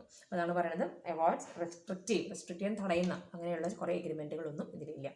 പിന്നെ എന്താണെന്നാണ് പറയുന്നത്? Banks or financial institutions are very choosy due to RBI intervention. അപ്പോൾ ലെസിയെ സംബന്ധിച്ച് നെക്സ്റ്റ് ഒരു ബെനിഫിറ്റ് പറയുന്നത് വെച്ചിട്ടുണ്ടെങ്കിൽ, നമ്മളൊരു ബാങ്കിൽ നിന്നോ ഒരു ഫിനാൻഷ്യൽ ഇൻസ്റ്റിറ്റ്യൂഷനിൽ നിന്നോ ലോൺ എടുക്കാൻ പോകുകയാണെന്ന് വിചാരിക്കാം. പക്ഷെ അങ്ങനെയുള്ള ഇൻസ്റ്റിറ്റ്യൂഷൻസിലൊക്കെ RBIയുടെ കൈകടത്തലുണ്ടാവും. ഒരുപാട് RBIയുടെ ഇൻ്റർവെൻഷനാണ്. കാരണം അത് RBIയുടെ കീഴിലുള്ളതാണ്, അല്ലേ? നമ്മൾ ഓൾറെഡി ഡിസ്കസ് ചെയ്ത് പോകുന്ന കുറേ കാര്യങ്ങളുണ്ട് ഫിനാൻഷ്യൽ ഇൻസ്റ്റിറ്റ്യൂഷൻസ് ഒക്കെ, അല്ലേ? അപ്പോൾ അത് RBIയുടെ ഒരുപാട് ദാറ്റ് ഈസ് എന്താണ് ഇൻ്റർവെൻഷൻ അതിനകത്തുണ്ടായിരിക്കും. ദാറ്റ് ഈസ് അവരുടെ ഇൻ്റർവെൻഷൻ എന്ന് പറഞ്ഞാൽ ഇടപെടൽ ഉണ്ടായിരിക്കുന്നതാണ് പറയുന്നത്. അതുകൊണ്ട് തന്നെ ബാങ്ക്സും ഫിനാൻഷ്യൽ ഇൻസ്റ്റിറ്റ്യൂഷൻസ് ഒക്കെ ഇങ്ങനെയുള്ള ലോൺസുകൾ, അഡ്വാൻസുകളൊക്കെ കൊടുക്കുക പ്രയോറിറ്റി ആയിട്ടുള്ള സെക്ടേഴ്സിനാണ്. അത് പ്രയോറിറ്റി സെക്ടേഴ്സിന് മാത്രമാണ് അവർ കൂടുതൽ ലോണും അല്ലെങ്കിൽ അഡ്വാൻസ് ഫെസിലിറ്റീസുകളും പ്രൊവൈഡ് ചെയ്യുള്ളൂ എന്നാണ് പറയുന്നത്. ലീസിങ് കമ്പനീസ് എങ്ങനെയുള്ളതാണെന്നാണ് പറയുന്നത്? They will accommodate the needs of the lessee companies which are highly profitable and are given low priority by banks. അപ്പം ബാങ്കിന് ഒരു ലിസ്റ്റ് ഉണ്ടാവും, അവർ ഹൈ പ്രയോറിറ്റി കൊടുക്കേണ്ട ഒരു ലിസ്റ്റ് ഓഫ് കമ്പനീസ് ഉണ്ടായിരിക്കും. അപ്പോൾ അതിലില്ലാതെ ബാങ്ക് ഹൈ പ്രയോറിറ്റി കൊടുക്കേണ്ട ഒരു ലിസ്റ്റ് ഉണ്ടായിരിക്കും ബാങ്കിൻ്റെ കയ്യിൽ. അതിലില്ലാതെ ലോ ബാങ്കുകൾ അല്ലെങ്കിൽ ഫിനാൻഷ്യൽ ഇൻസ്റ്റിറ്റ്യൂഷൻസ് ലോ പ്രയോറിറ്റി, അതായത് ലോ പ്രയോറിറ്റി എന്ന് പറഞ്ഞാൽ എന്താണ്? ഏറ്റവും അവസാനത്തെ ചാൻസ് അവർക്കായിരിക്കും, അല്ലേ? അങ്ങനെയുള്ള ഇൻസ്റ്റിറ്റ്യൂഷൻസ്, അങ്ങനെയുള്ള കമ്പനീസിന് എന്ത് ചെയ്യുന്നുണ്ട്? ഇങ്ങനെ ഈ ലീസിംഗ് എന്നുള്ള അറേഞ്ച്മെൻറ്റ് ലീസിംഗ് കമ്പനീസ് ചെയ്തു കൊടുക്കുന്നുണ്ട്. അപ്പോൾ അതാണ് അതിൻ്റെ പ്രത്യേകത എന്ന് പറയുന്നത്. അതായത് ലെസി കമ്പനീസിൻ്റെ ആവശ്യം മനസ്സിലാക്കി നല്ല പ്രോഫിറ്റ് ഉണ്ടാക്കുന്ന കമ്പനികൾ തന്നെയായിരിക്കും, നല്ല ഹൈലി പ്രോഫിറ്റബിൾ ആയിട്ടുള്ള കമ്പനീസ് തന്നെയായിരിക്കും. അങ്ങനെ പക്ഷേ ഇങ്ങനെയുള്ള കമ്പനീസിന് ബാങ്ക് ചിലപ്പോൾ എന്ത് ചെയ്തിട്ടുണ്ടായിരിക്കും? അവർ പ്രയോറിറ്റി കൊടുത്തിട്ടുണ്ടായിരിക്കും. അവർ ലോൺ ചോദിച്ചു എന്നാൽ കഴിയുന്നതും കൊടുക്കില്ല, ബാക്കിലേക്ക് ലാസ്റ്റ് പ്രയോറിറ്റി ലാസ്റ്റിലേക്ക് പോകും, അല്ലെങ്കിൽ ഏറ്റവും അവസാനമൊക്കെ ആയിരിക്കും ചിലപ്പോൾ അവരുടെ അപ്ലിക്കേഷനൊക്കെ എടുക്കാൻ സാധ്യത. അങ്ങനെയുള്ള ബാങ്ക്സ് ലോ പ്രയോറിറ്റി കൊടുക്കുന്ന ഇൻഡസ്ട്രീസ് അല്ലെങ്കിൽ കമ്പനീസിന് ലീസിങ് ഫിനാൻസിങ് അല്ലെങ്കിൽ ലീസ് കമ്പനീസ് എന്ത് ചെയ്യുന്നുണ്ട്, they are giving much importance. അപ്പോൾ അങ്ങനെയുള്ള ലെസീസിന് എന്ത് ചെയ്യാം, ബാങ്കിലേക്ക് പോയ കാര്യമില്ല എന്ന് അറിയണവർക്ക് they can approach the lease financing കമ്പനീസിന് അപ്രോച്ച് ചെയ്യും. ഓക്കെ, പിന്നെ എന്താണെന്നാണ് പറയുന്നത്, it act as a catalyst for boosting sales. Catalyst എന്താണ്, ഒരു സ്പാർക്ക് എന്നൊക്കെ പറയില്ലേ നമ്മൾ, ഇങ്ങനെ ഒന്ന് സ്പാർക്ക് ചെയ്ത് കൊടുക്കുക. അതായത് അപ്പോൾ സെയിൽസ് കൂട്ടാനായിട്ട് ഈ ലീസിങ് അല്ലെങ്കിൽ ലീസ് എന്ന് പറയുന്നത് ലെസീനെ ഹെൽപ്പ് ചെയ്യുന്നതെന്നാണ് പറയുന്നത്. അതായത് manufacturers stand to gain by having tie-ups with leasing companies to push up the sales. Lessee can have consumer durables very easily. അത് അങ്ങനെയൊക്കെ വാങ്ങിച്ചിട്ടുള്ളവർക്കാണെങ്കിൽ അറിയാം, നമ്മൾ എന്തെങ്കിലുമൊക്കെ അസറ്റൊക്കെ ഈവൻ മൊബൈലും കാര്യങ്ങളൊക്കെ വാങ്ങിക്കാൻ പോവുകയാണെങ്കിൽ നമുക്കറിയാം ആ മാനുഫാക്ചർ അല്ലെങ്കിൽ ആ ഒരു ഷോപ്പും ലീസിങ് കമ്പനിയായിട്ടൊരു അറേഞ്ച്മെൻറ്റ് ഉണ്ടാവും. നമ്മുടെ ഈ ഫിനാൻസ് ഇല്ലാന്ന് മനസ്സിലാക്കിയാൽ അവരോട് തന്നെ നമുക്ക് അതിനുള്ള അറേഞ്ച്മെൻറ്റ് ചെയ്തു തരും. നിങ്ങൾ ഒന്നും അറിയേണ്ട, നിങ്ങൾക്കത് യൂസ് ചെയ്യാനെടുത്തോ, നിങ്ങൾ മന്ത്ലി അത് എന്ത് ചെയ്താൽ മതി, പേയ്മെൻറ്റ് നടത്തിയാൽ മതി. നമ്മൾ പറഞ്ഞല്ലോ കൺസ്യൂമർ ഡ്യൂറബിൾസിനുള്ള ലീസ് ഉണ്ട്. അപ്പോൾ അങ്ങനെയുള്ള കേസസിൽ ലെസിക്ക് സുഖമാണ്, തനിക്കത് ഉപയോഗിക്കാൻ കിട്ടുന്നു, എന്നാൽ ഒറ്റയടിക്ക് കാശ് കൊടുക്കേണ്ടതായിട്ടും വരുന്നില്ല. എന്തെങ്കിലും കേടുപാടുകൾ വന്നാൽ തിരിച്ചു കൊടുക്കുകയും ചെയ്യും. ക്ലിയർ? അപ്പോൾ അതാണ് പറയുന്നത്. അപ്പോൾ ഇത് സെയിൽസ് കൂട്ടാനായിട്ട് എന്ത് ചെയ്യുന്നുണ്ട്, ഒരു ചെറിയൊരു ബൂസ്റ്റ് ചെയ്യുന്നുണ്ട്, അതായത് അതിനൊന്ന് ഫോഴ്സ് ചെയ്യാനായിട്ട് ഈ ലീസ് ഹെൽപ്പ് ചെയ്യുന്നുണ്ട്. അങ്ങനെ അത് ലെസീനെ ഹെൽപ്പ് ചെയ്യുന്നതെന്നാണ് പറയുന്നത്. ക്ലിയർ? പിന്നെ പറയുന്നത് എന്താണ്, technique of sale and lease back. Next ഒരു ബെനിഫിറ്റ് ടു ദ ലെസി പറയുന്നത് എന്താണ്, technique of sales and lease back. അതായത് ഈ company may have solid fixed assets but working capital funds may be in trouble. അതൊരു കമ്പനിയുടെ കേസിൽ, ഏതെങ്കിലും ഒരു കമ്പനിയുടെ കേസ് എടുക്കണമെങ്കിൽ ഒരുപാട് ഫിക്സഡ് അസറ്റ്സ് കയ്യിലുണ്ടാവും. പക്ഷേ അത് എപ്പോഴും കമ്പനീസ് ബുദ്ധിമുട്ട് എന്തിനാണെന്ന് വെച്ചിട്ടുണ്ടെങ്കിൽ അവരെ വർക്കിംഗ് ക്യാപിറ്റൽ കണ്ടെത്താനാണ്. വർക്കിംഗ് ക്യാപിറ്റൽ എന്ന് പറഞ്ഞാൽ എന്താണ്, ഡേ ടു ഡേ ആക്ടിവിറ്റീസിനുള്ളതാണ് അല്ലേ, അത് കണ്ടെത്താനായിട്ടായിരിക്കും ഒരു ബുദ്ധിമുട്ട്. അങ്ങനെയുള്ള കമ്പനീസിന് എന്ത് ചെയ്യാന്നാണ് പറയുന്നത്, നമ്മൾ നേരത്തെ പഠിച്ചത്, അതായത് സെയിൽ ആൻഡ് നമ്മൾ പഠിച്ചില്ലേ ഒരു ടൈപ്പ് സെയിൽ എയ്ഡ് ലീസ് എന്ന് പറഞ്ഞില്ലേ, സെയിൽ എയ്ഡ് ലീസ് അല്ല, ലിവറേജ് ലീസ് അല്ല, sale and lease back arrangement. Page number 220 നിങ്ങൾക്ക് കാണാം sale and lease back arrangement. ആ സെയിം ആണ് ഇവിടെ പറയുന്നത്. അതായത് ഫണ്ടില്ല, പക്ഷേ ഫണ്ട് കയ്യിലില്ല, കാരണം ഫണ്ടൊക്കെ അസറ്റുകൾ വാങ്ങിയിട്ട് ബ്ലോക്കായി കിടക്കുകയാണ്. അപ്പോൾ അവർ ആ സമയത്ത് ഒരു കമ്പനി എന്താ ചെയ്യുന്നുണ്ടെങ്കിൽ തൻ്റെ കയ്യിൽ കിടക്കുന്ന ഫിക്സഡ് അസറ്റ് എന്ത് ചെയ്യും, ഒരു ലെസർക്ക് കൊണ്ടുപോയി വിൽക്കും. അപ്പോൾ അയാൾക്ക് ആ പൈസ ഇങ്ങോട്ട് കിട്ടുകയും ചെയ്യും. എന്നിട്ട് അതെന്ത് ചെയ്യും, അത് ഉപയോഗിക്കാനുള്ള എന്ത് ചെയ്യും, ഒരു അറേഞ്ച്മെൻറ്റും തയ്യാറാക്കും. അപ്പോൾ ഡീഫ്രീസ് ചെയ്ത് കഴിഞ്ഞാൽ പറഞ്ഞില്ലേ, ഡീഫ്രീസിങ് എന്നുള്ള സംഭവമാണ് അവിടെ നടക്കുന്നത്. അത് തന്നെയാണ് ഇവിടെ പറയുന്നത്. That such companies can sell the asset to a leasing company and get the same asset on lease basis. അപ്പോൾ ആ ഒരു ഫിക്സഡ് അസറ്റ് ഇപ്പോൾ 1,00,000 രൂപ ഒരു പ്രത്യേക അസറ്റ് വാങ്ങിയിട്ട് ബ്ലോക്കായി കിടക്കുകയാണെങ്കിൽ ആ സാധനം കൊണ്ട് ലെസർക്ക് വിൽക്കുമ്പോൾ 1,00,000 രൂപ കൂടി കിട്ടും ചെയ്യും. എന്നിട്ട് അവരുമായിട്ട് ലീസിങ് കമ്പനിയുമായിട്ട് അറേഞ്ച്മെൻറ്റിലേക്ക് ഞങ്ങളത് ഉപയോഗിച്ചോട്ടെ എന്ന രീതിയിലേക്ക് ഒരു അറേഞ്ച്മെൻറ്റിലേക്ക് അവരെത്തും. അപ്പോൾ കയ്യിൽ പൈസ കിട്ടുകയും ചെയ്തു, എന്നാൽ അത് ഉപയോഗിക്കാൻ കിട്ടുകയും ചെയ്തു. ക്ലിയർ? അപ്പോൾ അങ്ങനെ ചെയ്യുന്നതാണ് നമ്മൾ. അപ്പോൾ അത് ലെസിയെ സംബന്ധിച്ചിട്ടൊരു ബെനിഫിറ്റ് ആണെന്നാണ് പറയുന്നത്. ഇത് ഞാൻ പറഞ്ഞില്ലേ നേരത്തെ, ദ ട്രാൻസാക്ഷൻ എന്ന് പറയുന്നത് ദാറ്റ് ഈസ് എങ്ങനെയായിരിക്കും എന്നാണ് പറയുന്നത്, ഓൺലി ഇൻ പേപ്പർ വർക്ക്സിൽ മാത്രമേ ഉള്ളൂ. ഈ അസറ്റ് ഇവിടുന്ന് എടുത്തു കൊണ്ടുപോയിട്ട് കമ്പനി ലെസറുടെ കയ്യിൽ ഏൽപ്പിച്ച് തിരിച്ച് അവിടുന്ന് വാങ്ങി കൊണ്ടുവന്ന് ഉപയോഗിക്കാം, അങ്ങനെയൊന്നും ചെയ്യുന്നില്ല. ഓൺലി ഇൻ പേപ്പർ വർക്ക്സ് എന്നാണ് പറയുന്നത്. അതായത് ഇങ്ങനെയാണ് പറയുന്നത്, ഒരു ഫിക്സഡ് അസറ്റിനെ കറണ്ട് അസറ്റാക്കി കൺവേർട്ട് ചെയ്യും. A fixed asset is converted into a current asset. Money current asset അല്ലേ, ക്യാഷ് എന്ന് പറയുന്നത്, ക്യാഷ് ആക്കി കൺവേർട്ട് ചെയ്യുന്നു. Money blocked in the asset can be defreezed very easily. ഒരു അസറ്റിൽ ബ്ലോക്ക് ചെയ്ത് കിടക്കുന്ന മണി അങ്ങനെ എന്ത് ചെയ്യാമെന്നാണ് പറയുന്നത്, അതിനെ പെട്ടെന്ന് നമുക്ക് ഡീഫ്രീസ് ചെയ്ത് ദാറ്റ് ഈസ് ഇൻ ലിക്വിഡിറ്റി ഫോമിലേക്ക് ആക്കാനായിട്ട് സഹായിക്കും. ഇത്രയാണ് നമ്മുടെ ഇന്നത്തെ ക്ലാസ് എന്ന് പറയുന്നത്. ഡിഫറെൻറ്റ് ടൈപ്സ് ഓഫ് ലീസിങ്ങും ലീസുകൾ നമ്മൾ ഡിസ്കസ് ചെയ്തതിനൊപ്പം തന്നെ advantages of leasing, that is from the point of view of lessee എന്നാണ് നമ്മൾ പഠിച്ചത്. Next that we have to discuss is എന്താണ്, ഞാൻ എടുക്കുന്നില്ല, നെക്സ്റ്റ് ക്ലാസ്സിലേക്ക് പോകാം. That is from the point of ലെസറിന് എന്തൊക്കെയാണ് മൂലമുള്ള advantages and of course what are the disadvantages of leasing. ഇതാണ് നെക്സ്റ്റ്. പിന്നെ നമ്മളൊരു പുതിയൊരു ടോപ്പിക്കിലേക്ക് നമുക്ക് കയറണം, ഫാക്ടറി. ഇത്രയും നമുക്ക് എന്ത് ചെയ്യാം, നെക്സ്റ്റ് ക്ലാസ്സിലേക്ക് എടുക്കാം കേട്ടോ. Okay, thank you for watching my class. Thank you my dear students.